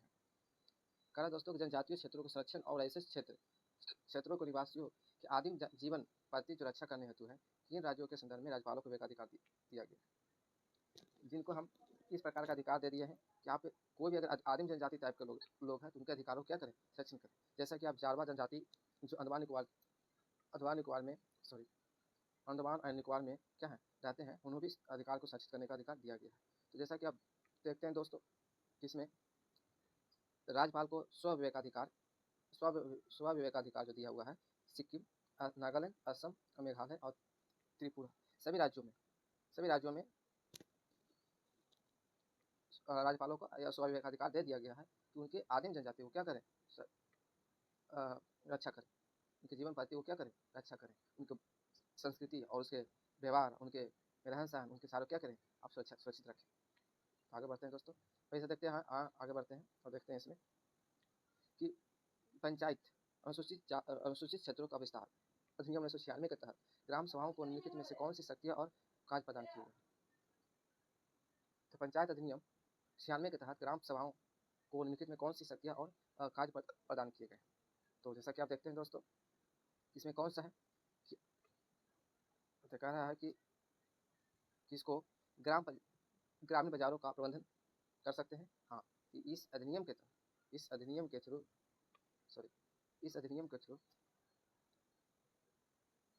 थ्रू क्या कर सकते हैं, हम ग्रामीण बाजारों को प्रबंधन कर सकते हैं। शराब के उत्पादन, आस्वान और निषेध को नियंत्रित करने का अधिकार है। अगर कोई पंचायत कानून बना करके अपने आसपास के क्षेत्रों को क्या कर सकते हैं, कानून बना करके हम उसे सुरक्षित कर सकते हैं। स्थानीय विवादों का समाधान करने का अधिकार। अगर कोई निजी तौर पर अगर कोई लड़ते हैं तो उनको हम स्थानीय तौर पर विवाद करने का अधिकार, विवाद सुलझाने का अधिकार दिया गया है। स्थानीय विवादों को सुलझा कर सकते हैं। और 33 में हम क्वेश्चन प्रश्न में हमें क्या है, इसमें क्या रहा था, कार्य प्रदान किए गए। इसमें सभी जो 1, 2, 3 जो है सभी कार्य इसमें क्या है, प्रदान किए गए। इसके अलावा जो ग्रामीण बाजार प्रबंधन हो गया, शराब के उत्पादन, आस्वान निषेधन नियंत्रण अधिकार हो गए, स्थानीय विवादों को समाधान के हो गए। इसके अलावा भी आप देखें तो पैसा नियम के अनुसूची में ग्रामीण सभाओं को विविध कार्य समितियाँ दी गई है। इसमें देखते हैं इसमें क्या क्या है, पारंपरिक मान्यताओं, जनजातीय समुदायों को सांस्कृतिक संरक्षण करने का अधिकार। अगर कोई सांस्कृतिक संरक्षण भी आप दे सकते हैं। अगर कोई अच्छा डांस है, जैसे मधुबनी पेंटिंग है, और इसको बचाना चाहते हैं तो स्थानीय लोग इसको क्या कर सकते हैं, स्थानीय शासन इसको सुरक्षित रख सकते हैं। भूमि अधिग्रहण, पुनर्वास और विस्थापित व्यक्तियों को पुनर्वास में अनिवार्य परामर्श का अधिकार, या शराब के उत्पादन, आसवन वगैरह ये सब कर सकते हैं। लघु वन उत्पादों का स्वामित्व है, और कोई निजी स्तर पर किसी प्रकार के लघु वन उत्पाद जैसे कि महुआ वगैरह का या फिर जो भी हो उसको हम दे सकते हैं। विवादों का समाधान कर सकते हैं, ग्रामीण बाजार प्रबंधन कर सकते हैं। ये सब क्या है, आप इसे ग्रामीण पंचायत अधिनियम के द्वारा आप कर सकते हैं। तो आगे बढ़ते हैं। तो आप देखिए दोस्तों, निर्वाचन आयुक्त को हटाया जा सकता है। कहा जाता है कि निर्वाचन आयुक्त को क्या किया जा सकता है, हटाया जा सकता है। तो किसके द्वारा हटाया जा सकता है। जब भी निर्वाचन आयुक्त को हटाया जा सकता है तो मुख्य निर्वाचन आयुक्त द्वारा, या फिर भारत के मुख्य न्यायाधीश द्वारा, या प्रधानमंत्री द्वारा। इसमें हम किसी के द्वारा हम हटा नहीं सकते, बल्कि हम मुख्य निर्वाचन आयुक्त ही हटाएंगे। लेकिन राष्ट्रपति की क्या करने पर, परामर्श लेने के बाद। अगर किसी भी निर्वाचन आयुक्त को कोई हटाना चाहता है तो वो मुख्य निर्वाचन आयुक्त हटाते हैं, तो चलते राष्ट्रपति का परामर्श लेने के पश्चात ही वो उसे हटा सकते हैं। और भी आर्टिकल कौन, संविधान के भाग क्या है 15 में अनुच्छेद 324 से 29 के चुनावों से संबंधित उसके अंतर्गत ही इसे क्या कर सकते हैं, हटा सकते हैं। अपूर्ण स्वीकृति राष्ट्रपति के लेना अनिवार्य। आगे बढ़ते हैं दोस्तों और देखते हैं। इसमें देखते हैं कि पूरा, अब हम मुख्य क्वेश्चन पर आ गए हैं। 2-4 क्वेश्चन बहुत ही क्या थे, पॉलिटी का था, वो भी अच्छे लेवल का क्वेश्चन था। आप यहाँ पर देख सकते हैं, इसी का क्वेश्चन आ गया है। और आप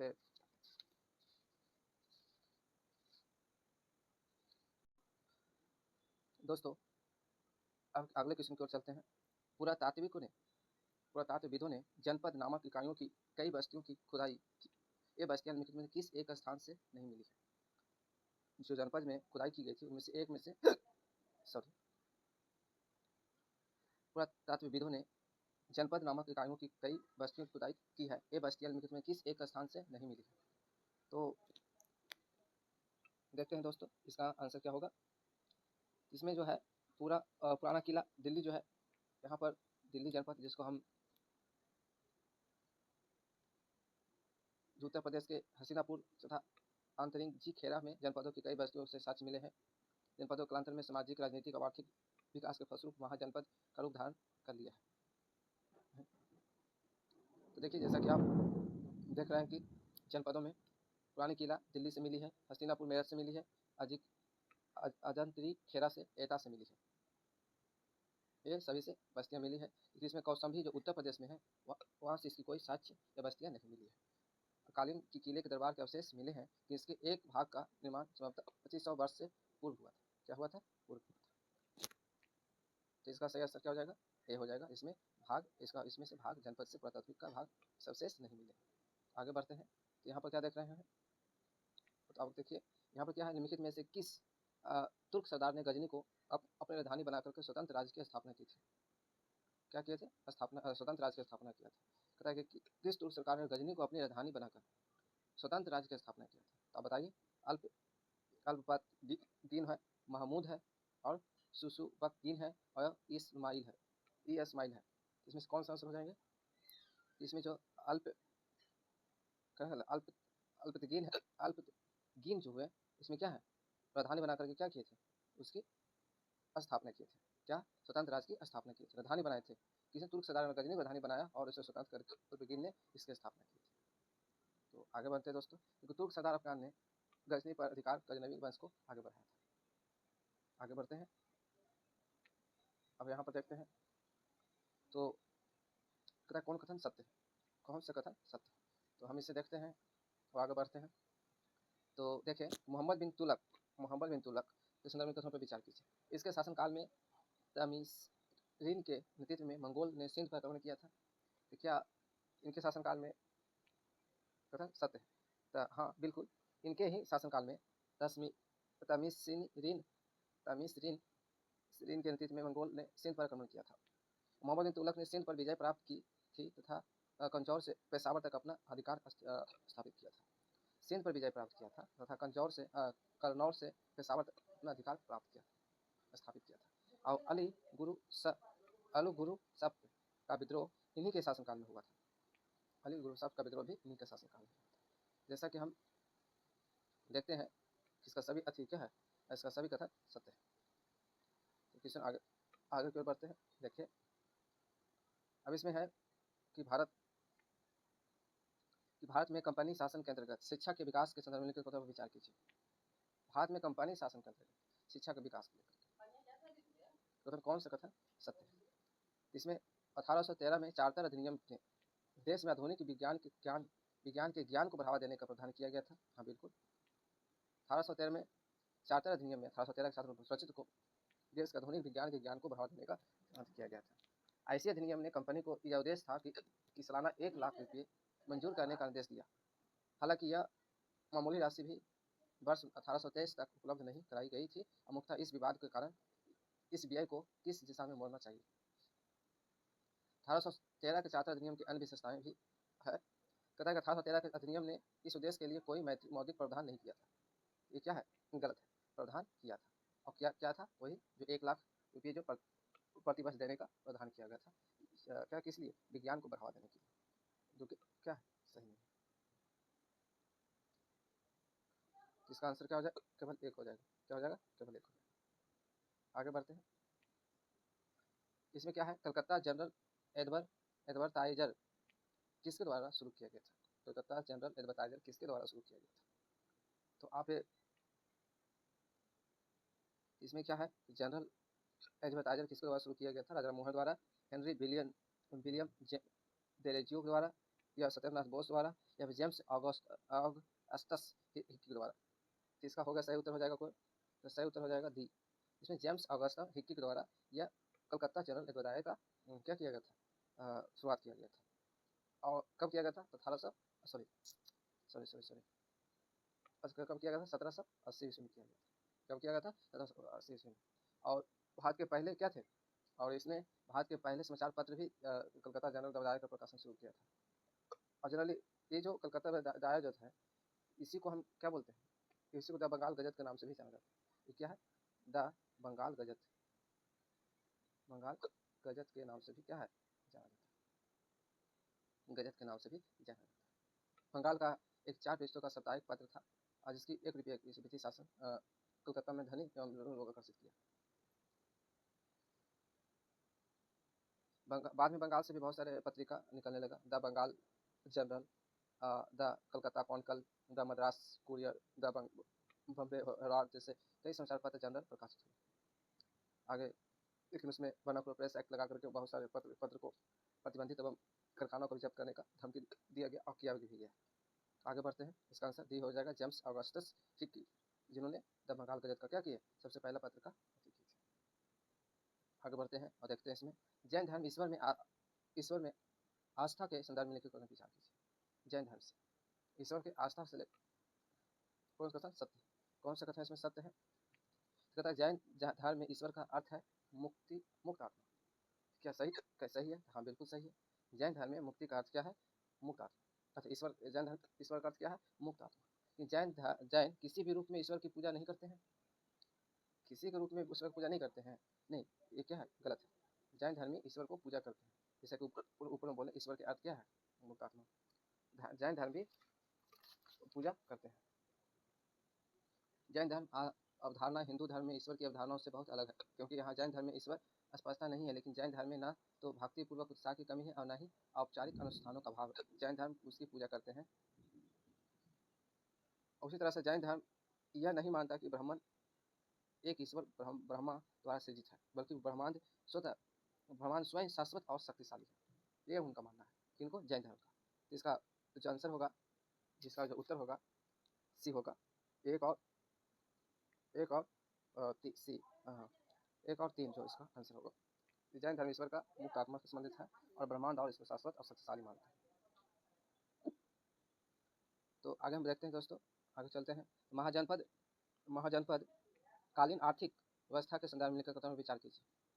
व्यापारियों को यहाँ पर आगे बढ़ाते हैं। महाजनपद कालीन आर्थिक व्यवस्था के संदर्भ में विचार कीजिए।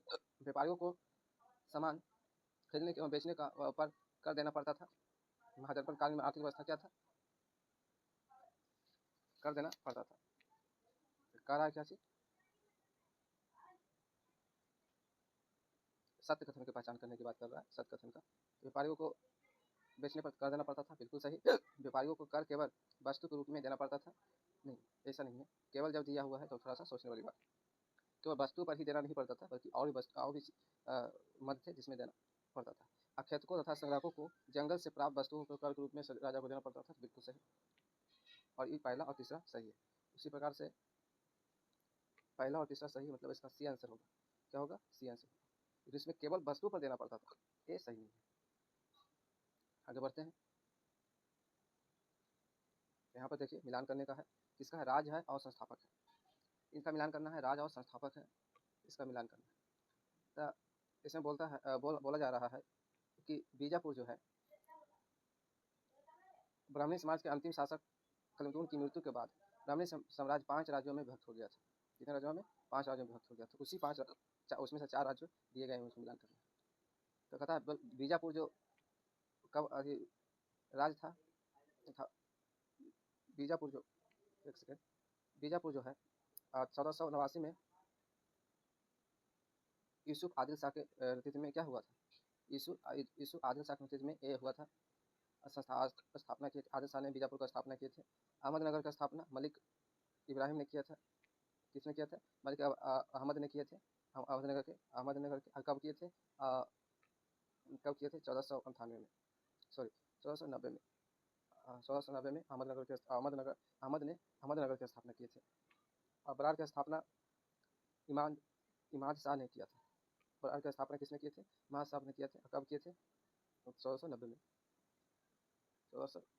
90 में ही कुतुब अबरार का स्थापना किए थे, और इमाद शाह ने किए थे। गोलकुंडा को से गोलकुंडा कुतुब कुली कुतुब शाह ने किए थे। ये कब किया था? 1512 में इसकी स्थापना किए थे। और एक तो जो अंत में बच जाता है बीदर, जो 1826 में, जो बीदर है जो 1826 में 1526 में इसका स्थापना अमीर अली बरीद के द्वारा किया गया था। अमीर अली बरीद के द्वारा किया गया था। तो इसके हिसाब से अब देख लें इसका क्या हो जाएगा। पहला का यूसुफ आदिल शाह हो गया। यूसुफ बीजापुर के कौन हो गया? यूसुफ आदिल। एक आथिरी हो जाएगा, एक आथिरी समय दिया हुआ है। फिर हो जाएगा परार दी हो गया, सी कपूर हो जाएगा, सी कपूर हो जाएगा। एक आथिरी सी कपूर, ये दोनों में है पहला तीसरा में। इस तरह से गोलकुंडा कौन हो जाएगा? गोलकुंडा को हो जाएगा कुलू कुतीसा हो जाएगा, दीतू हो जाएगा, दी कतु हो जाएगा। पहला ए थ्री दी कतु, यहाँ पर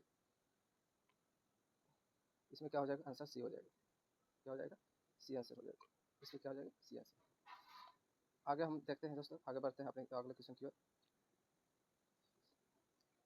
तो हम देखते हैं कि विलियम जोन्स के बारे में निम्नलिखित में से कौन सा कथन सही नहीं है। विलियम जोन्स के बारे में कौन सा कथन सही नहीं है? तो विलियम जोन्स थे कौन? तो उसके बारे में चर्चा की गई है। उन्हें कलकत्ता में सर्वोच्च न्यायालय में एक भाषाविद के रूप में नियुक्त किया गया था। क्या ऐसा किया गया था? बिल्कुल नहीं, ऐसा बिल्कुल ही नहीं किया गया था,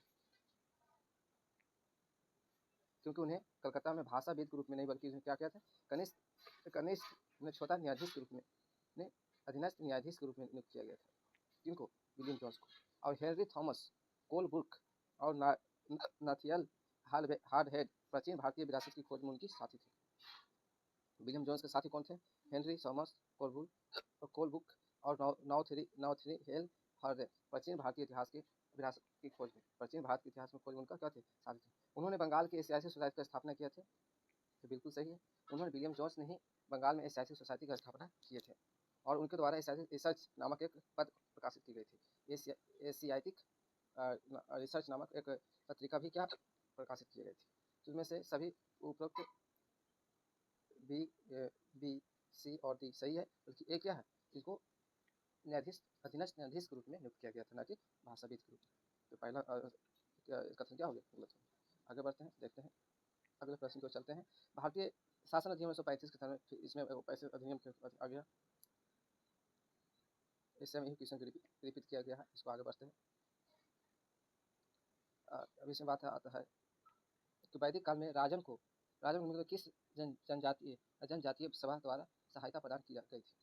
वैदिक काल में राजा होते थे, उनको किस जनजातीय सभा द्वारा सहायता प्रदान की जाती थी? विधर्थ द्वारा, सभा द्वारा, समिति द्वारा, उपयुक्त में से एक से अधिक, या इसमें से एक से अधिक किस द्वारा भी किया जा सकता था? तो ऐसा है कि वैदिक काल में राजन का पद जो था वंशानुगति नहीं था। वैदिक काल में राजा का जो पद था, उसमें बोलता है कि इस काल में राजा का जो पद था वंशानुगति नहीं था, वंशानुगत नहीं था। और राजा को मुख्य रूप से सेनापति और पुरोहित द्वारा सहायता प्रदान की जाती थी। किनके द्वारा? सेनापति और पुरोहित द्वारा ही सहायता प्रदान की जाती थी। लेकिन राजन को कुछ आदिवासी सभाओं को भी सहायता प्राप्त थी, जिसमें आती है विधाती या विधत्त। यह सबसे पुराना और पुरुष और महिला दोनों इसका हिस्सा थे। इसको पुरुष और महिला दोनों इसके क्या थे? हिस्सा थे। द्वितीय आता है सभा। इसको जातीय सभा थे, और इसे क्या करते थे? सहायता प्रदान करते थे राजा को। एक आते हैं समिति। जो सभा होती थी, इसमें ज़्यादातर लोग क्या, ब्राह्मणों की एक सभा था, शाश्वत संभव था। ये ब्राह्मणों का सभा था, लेकिन समिति में जो थे ग्रामीणों, गांव की सभा और थी, और उसमें पुरुष महिला दोनों भाग लेते थे। विदर्थ, ये तीनों ही समितियां हैं या फिर सभाएं हैं जो राजन को क्या करते थे? सहायता प्रदान करते थे। इसलिए इसका आंसर क्या हो जाएगा? एक से अधिक उपयुक्त। आगे बढ़ते हैं और इसमें देखते हैं कि किस गुप्त शासक ने विक्रमादित्य की उपाधि धारण की थी। ये तो हल्का क्वेश्चन है, आप लोग इसका आंसर दीजिए। इसका हम नहीं करेंगे, आप इसको कमेंट बॉक्स में इसका आंसर दीजिए। हम चेक करते हैं कि आप लोग की नॉलेज कहाँ तक है, और इसको प्रयास कीजिए देने के उत्तर। तो आगे हम बढ़ते हैं इस पर किस गुप्त शासक ने विक्रमादित्य की उपाधि धारण की थी। आगे हम देखते हैं इसमें बौद्ध स्मारकों के संदर्भ में कौन सा कथन असत्य है। इसमें क्या है कि बौद्ध स्मारक हुए, यह कौन सा कथन असत्य है। इसमें आपको बोला जा रहा है कि इसमें कौन सा कथन असत्य है, तो आप इसमें देखें स्पष्ट रूप से बहुत सा अगर पहले से पढ़े हुए हैं और आपको नज़र में है, आप क्वेश्चन को खास करके जो स्टेटमेंट टाइप का क्वेश्चन होता है उसको पढ़ेंगे तो दिमाग में क्लिक कर जाएगा कि पहले हमने कहीं पर इसको हम सुने हैं, तो आप मेहनत करके उसको आप बता सकते हैं। तो कह रहा है कि असत्य कथन कौन है, तो कहता है स्तूप अर्धगोलाकार बड़े स्मारक होते थे, तो बिल्कुल सही है, और उनके भीतर बुद्ध तथा बौद्ध भिक्षुओं को अस्थि अवशेष रखे जाते थे। हाँ, तो बौद्ध स्मारक जो होते थे उसमें से बौद्ध भिक्षुओं को अवशेष अवस्थियाँ रखी जाती थी, बुद्ध और बौद्ध भिक्षु की। इन कह रहा है कि स्तूपों को समीप विहार होते थे जहाँ भिक्षु रहते थे। हाँ, तो क्या है, बिल्कुल सही, स्तूपों के समीप ही क्या होते थे, विहार होते थे जहाँ भिक्षु रहते थे। और अमरावती का स्तूप व्यापारी तथा भूस्वामियों द्वारा दिए गए दान से बना है, बिल्कुल सही। अमरावती का जो स्तूप हुए जो इसके दान से ही बनाया गया था, भूस्वामियों को दान से ही बनाया गया था। लेकिन बात यहाँ आता है कि बौद्ध बिहार नगरों से दूर बनाए गए थे, बिल्कुल गलत है। ये नगरों के पास, जैसा कि ऊपर में क्या बोले थे, तो नगरों के पास बना हुआ, जैसा देख रहे हैं इसी यही आंसर में ही क्वेश्चन में ही आंसर छिपा हुआ है। बस इसको गहराई से और तत्परता से पढ़ने की आवश्यकता है और आप इसका आंसर आसानी से दे पाएंगे। आप इसको देखें, गैसुद्दीन बलबन के संदर्भ में कौन सा कथन असत्य है। अब बलबन के कथन संदर्भ में कौन सा कथन असत्य है, तो आप इसको समझे और इसका आंसर दीजिए। कहता है कि गैसुद्दीन बलबन को उगलू खां के नाम से भी जाना जाता था, तो बिल्कुल सही है, उनको उगलू खां के नाम से भी जाना जाता था। उन्होंने सजदा और परवोश जैसी प्रथा शुरू की थी, बिल्कुल सही, बलबन ने ही सजदा और परवोश जैसी प्रथाएं शुरू की थी। उन्होंने फारसी त्यौहार नौरोज की शुरुआत किया था, बिल्कुल सही, क्योंकि वो धर्म और धार्मिक से बहुत ज़्यादा जुड़े हुए थे, इसमें किया था। इसमें कोई ऐसा नहीं है जो असत्य, कोई ऐसा नहीं है जो असत्य, इसका आंसर क्या हो जाएगा, डी हो जाएगा।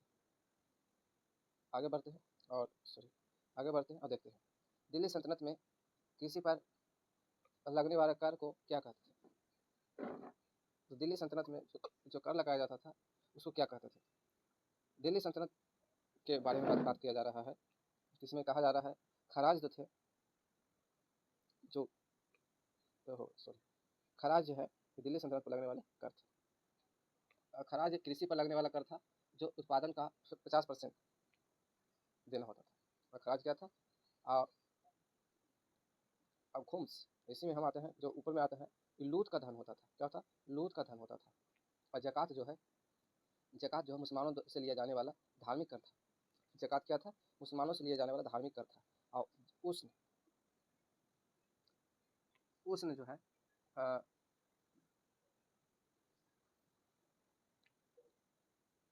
उस भी एक प्रकार से कर था, लेकिन फिलहाल दिमाग में नहीं है कैसा कर था। तो आगे बढ़ते हैं, इसका क्या हो जाएगा, खराज हो जाएगा। जो इसमें ब्रिटिश भारतीय क्षेत्र का अंतिम विस्तार किसके समय में हुआ था। ब्रिटिश भारतीय क्षेत्र का अंतिम विस्तार किसके समय में हुआ था।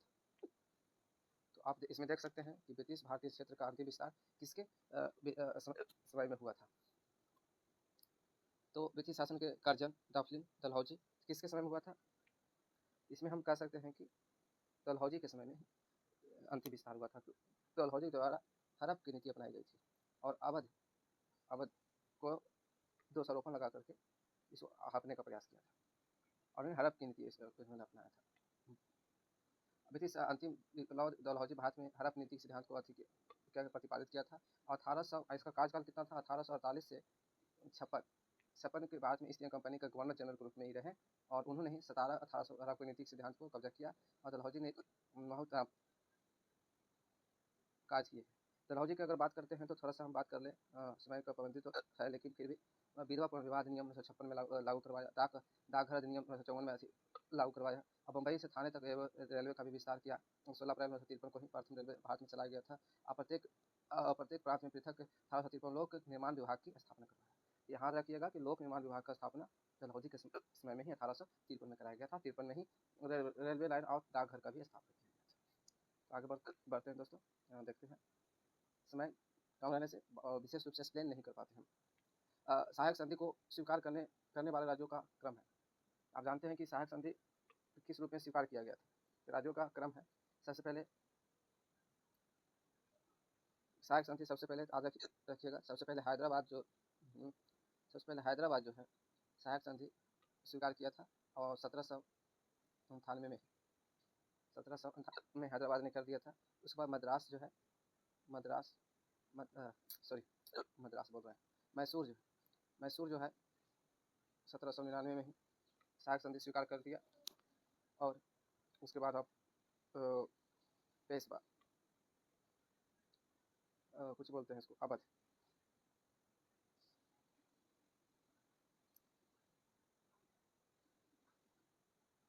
इसमें हो जाएगा अवध है। अवध 1801 में किया था स्वीकार तंजौर।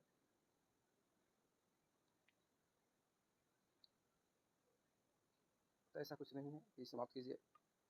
हैदराबाद इस 1898 में, मैसूर 1799 में किया था, 1798 में किया था। इसके बाद हम पेशवा को देते हैं। ठीक है, उल्टा है, ये आंसर होगा नहीं, तंजौर भी नहीं होगा, ये पहला आंसर होगा। पेशवा का स्थापना पेशवा किया था 1802 में। 1802 में पेशवा ने इस संधि का राज्यों का क्रम में समाप्त कर दिया था। पेशवा को क्या किया था, 1802 में राज्यों का समाप्त कर दिया था। तो अब आगे देखते हैं दोस्तों, निम्नलिखित विद्रोह को कालक्रम के अनुसार से कौन सा सही विकल्प व्यवस्थित। तो कालक्रम के अनुसार से सही व्यवस्थित कौन सा है, तो आप जैसे देखते हैं कि सन्यासी विद्रोह, नील विद्रोह और सन्यासी विद्रोह, नील विद्रोह। तो सबसे पहले कौन सा विद्रोह हुआ था, तो आप जैसे जानते हैं कि सबसे पहला भारत में सन्यासी विद्रोह ही हुआ था। सन्यासी विद्रोह ही हुआ था। सन्यासी विद्रोह कब हुआ था, तो इसको स्थापना सबसे पहले ही 1763 में ही शुरू हो गया था, और 18 तक इसका चला था सन्यासी विद्रोह। उसके बाद नील विद्रोह जो है 1857 के बाद तक चलता रहा। 1857 के बाद तक चलता रहा नील विद्रोह जो है 1857 के बाद तक चलता रहा था। उसके बाद पहले सन्यासी विद्रोह कब हुआ था, 1763 में सन्यासी विद्रोह। उसके बाद नील विद्रोह 1859 से शुरू हुआ था और 61 तक चलता रहा, 7 तक चला। पावना कहाँ हुआ था, कलकत्ता में हुआ था पावना विद्रोह, बंगाल में हुआ था 1873 में चला, शुरू हुआ 76 तक चला। इस प्रकार से हम सन्यासी विद्रोह, नील विद्रोह और पावना विद्रोह एक क्रम में क्या है, शुरू हुआ था। इसका आंसर ये होगा। तो आगे बढ़ते हैं और देखते हैं यहाँ पे क्या बोलता है कि मैजिक लालटेन व्याख्यान, व्याख्यान या लिटरेचर तमिलनाडु में जनता के बीच निम्नलिखित में किस घटना के दौरान राजनीतिक चेतना उत्पन्न करने के एक लोकप्रिय तरीका था। एक क्वेश्चन ध्यान में रखिएगा, सॉरी इसमें कहा गया है कि मैजिकल लालटेन व्याख्यान जो है तमिलनाडु में हुआ था, और उसमें किस घटना के दौरान राजनीतिक चेतना उत्पन्न करने की एक लोकप्रिय तरीका था। तो अब देखिए इसमें क्या है, स्वदेशी जो आंदोलन है यही घटना हुआ था जिसके यह राजनीतिक चेतना उत्पन्न करने का लोकप्रिय तरीका था। क्योंकि स्वदेशी आंदोलन के दौरान तिरुनेवेली तमिलनाडु में बी.ओ. चिदम्बरम पिल्लई और सुब्रमण्यम शिवा और कुछ वकीलों ने स्वदेशी संगम का गठन किया, और उन्होंने स्थानीय को प्रेरित किया था, स्थानीय जनता को क्या किए थे, प्रेरित किए थे। ये घटना कब हुई थी, स्वदेशी आंदोलन के दौरान। और इस समितियों ने ही मैजिक लालटेन व्याख्यान और जो किए थे, एक समिति का गठन किया था, समिति नहीं मैजिक लालटेन व्याख्यान को क्या किए, बनाया, सम्मेलन आयोजित किए थे। आगे बढ़ते हैं, अब यहाँ पर देखते हैं।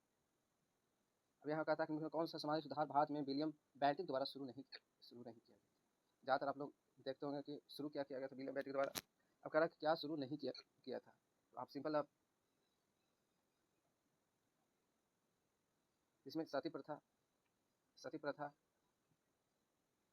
इसमें सती प्रथा को क्या किए थे, उन्मूलन किए, सती प्रथा को उन्मूलन किए थे, ठगों पर प्रतिबंध भी लगाए थे, और कन्या भ्रूण हत्या को बढ़ावा देना उसमें से कोई, ऐसा कोई थोड़ी ना कर सकता है कि कन्या भ्रूण हत्या को बढ़ावा देगा, तो ऐसा कोई नहीं हुआ था, क्योंकि उसने हत्या जैसा कोई विषय उन्होंने कन्या भ्रूण हत्या को क्या किए थे, प्रतिबंध लगाया था। जो यात्रियों को लूटने और हत्या करने डाकुओं का समूह था, उन्होंने गुलामी के उन्मूलन को भारत में समाप्त किया। उन्होंने शिक्षा और महिलाओं के अधिकार सुझाव को बढ़ावा दिए थे, ताकि भ्रूण हत्या को बढ़ावा दिए थे। सकारात्मक प्रभाव डाले थे तो लॉर्ड विलियम बेंटिक ने 1856 में ही, और उनका शासनकाल कितना था, 28 से 35 के बीच में उनका शासनकाल रहा। गवर्नर जनरल के रूप में रहे थे और उन्होंने किए थे। तो कन्या भ्रूण हत्या को बढ़ावा उन्होंने नहीं दिए थे। आगे बढ़ते हैं। अब आप देखेंगे उसमें कि निजाम उल मुल्क आसफ जाह के संदर्भ में कौन सा कथन सही नहीं है, कौन सा कथन सही नहीं है। तो कहता है कि निजाम उल मुल्क आसफ जाह के संदर्भ में कौन सा कथन सही नहीं है। तो उसने हैदराबाद की स्थापना किया था। निजाम उल मुल्क आसफ जाह जो है हैदराबाद को क्या किए थे, स्थापना किए थे। हैदराबाद को क्या किए थे, स्थापना किए थे। और उसने केंद्रीय मुगल सत्ता से अपनी स्वतंत्रता की खुलेआम घोषणा किया था, ऐसा कुछ नहीं किए थे, ऐसा कुछ नहीं किए थे, बल्कि आंसर इसका क्या हो जाएगा, डी हो जाएगा। आगे उसने दक्कन में स्थापित अपने राज्य में मुगलों के नमूने पर जागीरदारी प्रथा चलाई, बिल्कुल जागीरदारी प्रथा चलाई थी। और स्थापना कब किया था हैदराबाद के, जो हैदराबाद का स्थापना उन्होंने 1724 में किया था। 1724 में उसने हैदराबाद का स्थापना की थी, घोषणा नहीं किए थे। और जागीरदारी प्रथा चलाकर उसने सुव्यवस्थित प्रशासन स्थापित करने की सत्ता को मजबूत बनाया था। आगे बढ़ते हैं, जैसा कि इसका आंसर क्या हो जाएगा, डी हो जाएगा। अब आगे देखते हैं इसमें सहायक शांति प्रथा प्रणाली संदर्भ में कौन सा कथन असत्य है, इसमें कौन सा कथन असत्य है। सबसे पहले आप देखेंगे इसमें कथन असत्य है। सहायक शांति प्रथा जो है इसमें से कौन सा कथन असत्य है, तो असत्य है। पहले इसमें सत्य क्या है, सत्य यह है कि इस प्रथा में शामिल सहयोगी राज्यों को ब्रिटिश सेना अपने राज्य में रखनी पड़ती थी। सहायक संधि था ही यही कि कोई भी राजा अपना ही धन से अपने यहाँ ब्रिटिश सेना के टुकड़ियों को रखती थी और उसका प्रशासन में जो भी खर्च और उसके ऊपर खर्च वहन करती थी। और सरकार बदले में, ब्रिटिश सरकार बदले में उसे आश्वासन दिया करते थे कि आप पर किसी प्रकार की हमला को हम क्या करेंगे, सुरक्षा प्रदान करेंगे। कह रहा है कि इस प्रणाली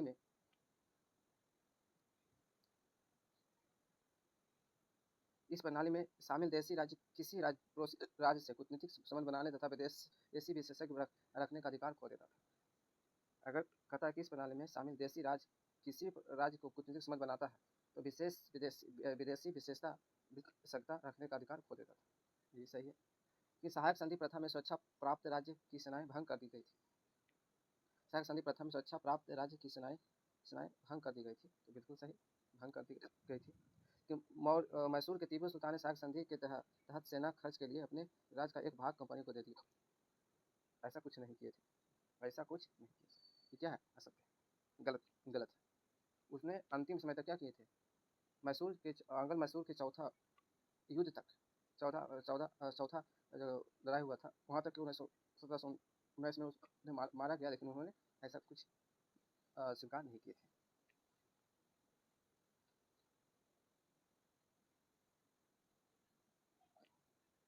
तो आगे बढ़ते हैं।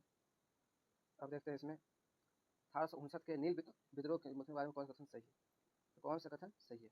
यह पूना और अहमदनगर में शुरू हुआ था। नील विद्रोह जो है पूना और अहमदनगर में शुरू हुआ था, ऐसा कुछ है, सही है, तो ऐसा बिल्कुल गलत है। ये पूना और हैदराबाद में शुरू नहीं किया गया था। यह साहूकारों या मिड लैंडर जो लैंड होल्डर जो मिड होल्डर बोलते हैं, जो सरकार और रैयतों के बीच में कड़ी का काम करते थे, विरुद्ध संचालित, यह साहूकारों के विरुद्ध संचालित था, ऐसा नहीं था, कथन सही नहीं है। बंगाल के बुद्धिजीवियों ने इसे बढ़ावा दिया था, बिल्कुल बंगाल के बुद्धिजीवियों ने ही इसे बढ़ावा दिया था। यह छोटे जमींदारों तथा बंगाल मालिकों के पूर्व कर्मचारियों के विरुद्ध संचालित था। यह छोटे जमींदार तथा बंगाल के मालिकों के पूर्व कर्मचारियों के विरुद्ध क्या था, संचालित था, बिल्कुल नहीं, ऐसा बिल्कुल नहीं था।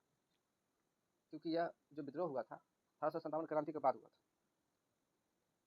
इसमें बंगाल के काश्तकारों द्वारा जबरन नील की खेती के लिए विवश करने के विरुद्ध में 1859 में बंगाल के नदिया जिले में, कहाँ हुआ था, बंगाल के नदिया जिले में क्या किए थे,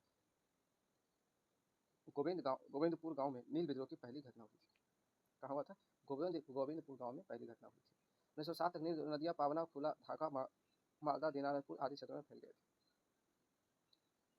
और यह हम कह सकते हैं कि भारतीय किसान का ये पहला सफल आंदोलन था, क्योंकि जो बाकी का जो खेरा जो हुआ था, चंपारण हुआ था, इस समय आंदोलन जो किसान आंदोलन से संबंधित था, लेकिन वो बाद में हुआ था, लेकिन पहले ये और इस आंदोलन को प्रदर्शित करने के लिए नील दर्पण दर्पण कि दीनबंधु मित्र के द्वारा नाटक में प्रदर्शित किया गया था और ब्रिटिश सरकार को आईना दिखाने का कोशिश किया गया था। इसका आंसर क्या हो जाएगा? बंगाल के मजदूरियों ने इसे क्या किए थे? बढ़ाए थे। कौन कहाँ पर? गोविंदपुर के लोगों ने। आगे बढ़ते हैं, देखते हैं इसमें समाज सुधारक राजा राम मोहन राय के विषय में निम्नलिखित कथनों का सत्य कथन कौन है? इसमें असत्य कथन की आपको पहचान करना है। तो राजा राम मोहन राय उस संभवतः असत्य कथन कौन है? राय के विषय में निम्नलिखित कथनों पर विचार कीजिए। कहाँ से लिया? राजा राम मोहन राय उस सम्राट वर्ग के थे जिसकी शक्ति चिरअस्थायी बंदोबस्त लागू करने पर कम हो गई थी। इनका उससे कोई विशेष वास्ता था नहीं, ऐसा कुछ नहीं है। राजा मोहन राय, ये आंसर होगा, इसका एक ही आंसर हो जाएगा, क्योंकि उन्होंने वेदांत, अद्वैतवाद और ईसाई कैसव का दोनों का अध्ययन किया था, बिल्कुल किया था। और उन्होंने उपनिषदों को बंगाली में अनुवाद किया था, बिल्कुल उन्होंने उपनिषदों को बंगाली में अनुवाद किया था। उनका पहला संगठन आत्मीय सभा जो था 1815 ईस्वी में कलकत्ता में स्थापित किए थे। बिल्कुल सही। ये क्या है? गलत है, असत्य कथन। इसका आंसर क्या हो जाएगा? ये हो जाएगा। कथनों का युग में विचार कीजिए। स्थानीय स्वशासन के जनक लॉर्ड मिंटो को माना जाता है, क्या सही है? सांप्रदायिक निर्वाचन वर्ग के जनक लॉर्ड रिपन भारतीय प्रेस की मुक्तिदाता चार्ल्स मैककॉफ। इसका सही उत्तर क्या हो जाएगा? इसका सही उत्तर जो है स्थानीय स्वशासन का जनक जो है लॉर्ड मिंटो बोलते हैं, जो बिल्कुल पीछे हम रिसर्च चर्चा कर दिए थे कि लॉर्ड में इसका स्थानीय स्वशासन का जनक लॉर्ड मिंटो न रहकर क्या है, बातों वाला राज करो नीति वाला थे। इन्होंने क्या किया था? स्थानीय स्वशासन जनक हमें लॉर्ड रिपन को माना। लॉर्ड रिपन इनका शासनकाल जो 1880 और 84 के बीच में 84 के बीच में रहा था। इन्होंने इसके कार्यकाल में ही 82 में 1882 में ही क्या थे? ग्रामीण और शहरी स्थानीय निकायों के जरिए स्थानीय स्वशासन के सरकार का प्रस्ताव लाए गए थे। स्थानीय स्वशासन का सरकार का प्रस्ताव लाए गए थे। चार्ल्स मैककॉफ जो इसका सही आंसर होगा, केवल और केवल 3 इसका आंसर होगा। सांप्रदायिक निर्वाचन वर्ग का जनक कौन थे? लॉर्ड मिंटो थे। कौन थे? लॉर्ड मिंटो थे, जिन्होंने केवल आंसर को पलट दिया है, एक दूसरे को विपरीत हो जाए।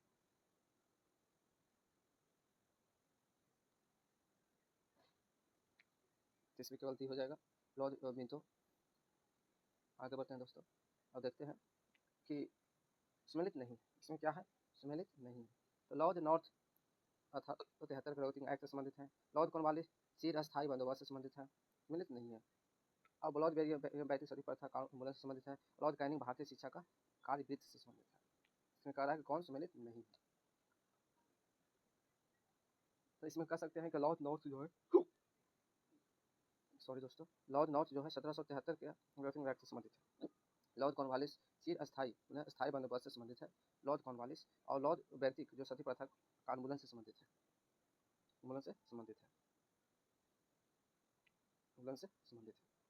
इसका आंसर कौन हो जाएगा? डी, जो इसमें सम्मिलित नहीं है। भारतीय शिक्षा कार्यरत है लॉर्ड कैनिंग के समय में ऐसा नहीं हुआ था।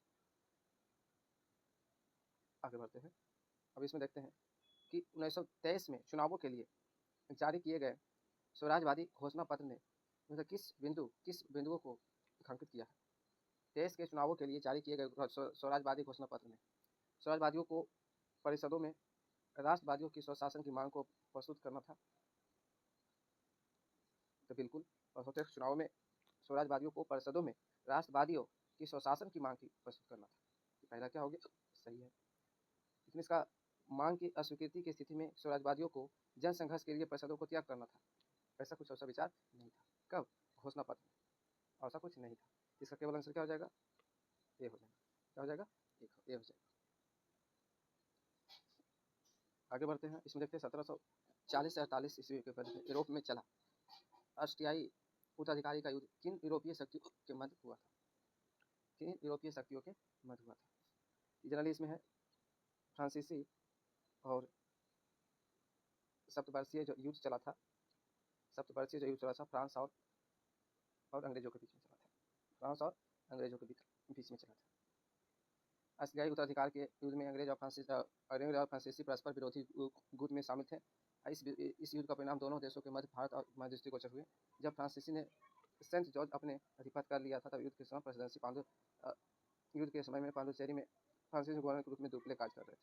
तो जैसा कि आप बताए थे कि पांडुचेरी के रूप में यहाँ पर फ्रांसीसी थे और दुप्ले इसके नेतृत्व कर रहे थे। लेकिन भारत में अंग्रेज के फ्रांसीसी जो साउथ जज थे, इसी प्रकार से इसका आंसर फ्रांसीसी और अंग्रेजों के बीच हुआ। अब इसका देखते हैं, मुंडा आंदोलन के समय में कौन सा कथन सत्य है? मुंडा आंदोलन। तो मुंडा आंदोलन के बारे में आप जानते हैं, अपने अनुयायियों से अपने गौरवशाली अतीत को पुनः प्राप्त करने का आग्रह किया। मुंडा क्या है, 1895 में बिरसा मुंडा ने अपने अनुयायियों से अपने गौरवशाली अतीतों को पुनः प्राप्त करने का आग्रह किया। तो बिल्कुल उन्होंने क्या किया, वहाँ सत्य कथन की बात है। देखिए यहाँ पर सत्य कथन की बात है, उन्हें बिल्कुल 1895 में ही उन्होंने बिरसा अनुयायियों को अपने सारे अतीत को पुनः प्राप्त करने का आग्रह किया था। मुंडा आंदोलन मशीनरियों, साहूकारों तथा हिंदू जातियों को बाहर करना चाहता था। सॉरी, हाँ बिल्कुल, उन्होंने क्या किया, मुंडा आंदोलन मशीनरियों और साहूकारों तथा हिंदू जमींदारों को बाहर करना चाहता था। बिल्कुल सही, उन्होंने ही बाहर करना चाहता था। वर्ष 1900 में बिरसा मुंडा की मृत्यु के बाद यह आंदोलन कमजोर पड़ गया और जब समानता समाप्त कर दिया गया। तो जैसे कि 1, 2 और 3, 1, 2, 3 इसका सही उत्तर होगा, आंसर नंबर डी होगा।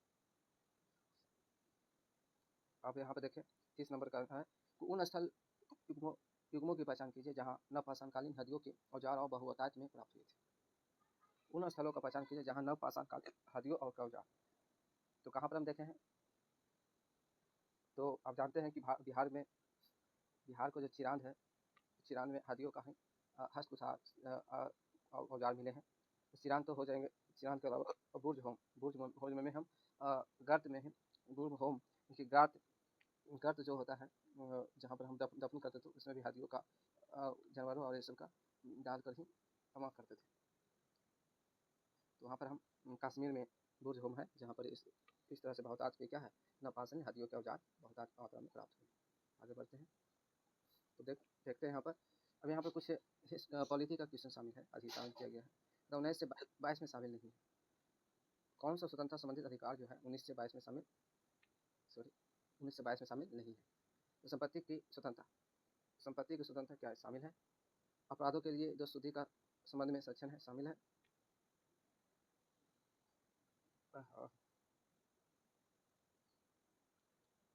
किसी व्यक्ति को विधि द्वारा स्थापित प्रतिक्रिया के अनुसार उसके प्राण या दैहिक स्वतंत्रता का संरक्षण है। कुछ दशाओं में गिरफ्तारी और निरोध के संरक्षण है। जैसा कि आप जानते हैं दोस्तों, 1920 में ये सब सारे क्या है, स्वतंत्रता संबंधित है, स्वतंत्रता और दोषी संबंधित है, लेकिन इसमें संपत्ति का ऐसा कोई विचार या कोई विषय शामिल नहीं है, अधिकार शामिल नहीं है। तो क्या आंसर हम केवल आंसर बताकर आगे बढ़ते हैं। जनजातीय क्षेत्रों के संरक्षण और उससे ऐसे क्षेत्रों के निवासियों की आदिम जीवन पद्धति की रक्षा करने हेतु किन राज्यों के समझ में एक क्वेश्चन रिपीट है। आगे बढ़ते हैं, इसमें देखते हैं पंचायत, एक क्वेश्चन भी रिपीट हुआ है,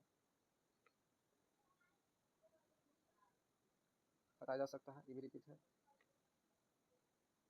एक क्वेश्चन बस है जिसको हम देखते हैं, उसमें देखिए कथा कि राष्ट्रीय पिछड़ा वर्ग आयोग के संदर्भ में कथा पर विचार कीजिए। राष्ट्रीय पिछड़ा वर्ग आयोग के संदर्भ में विचार कीजिए।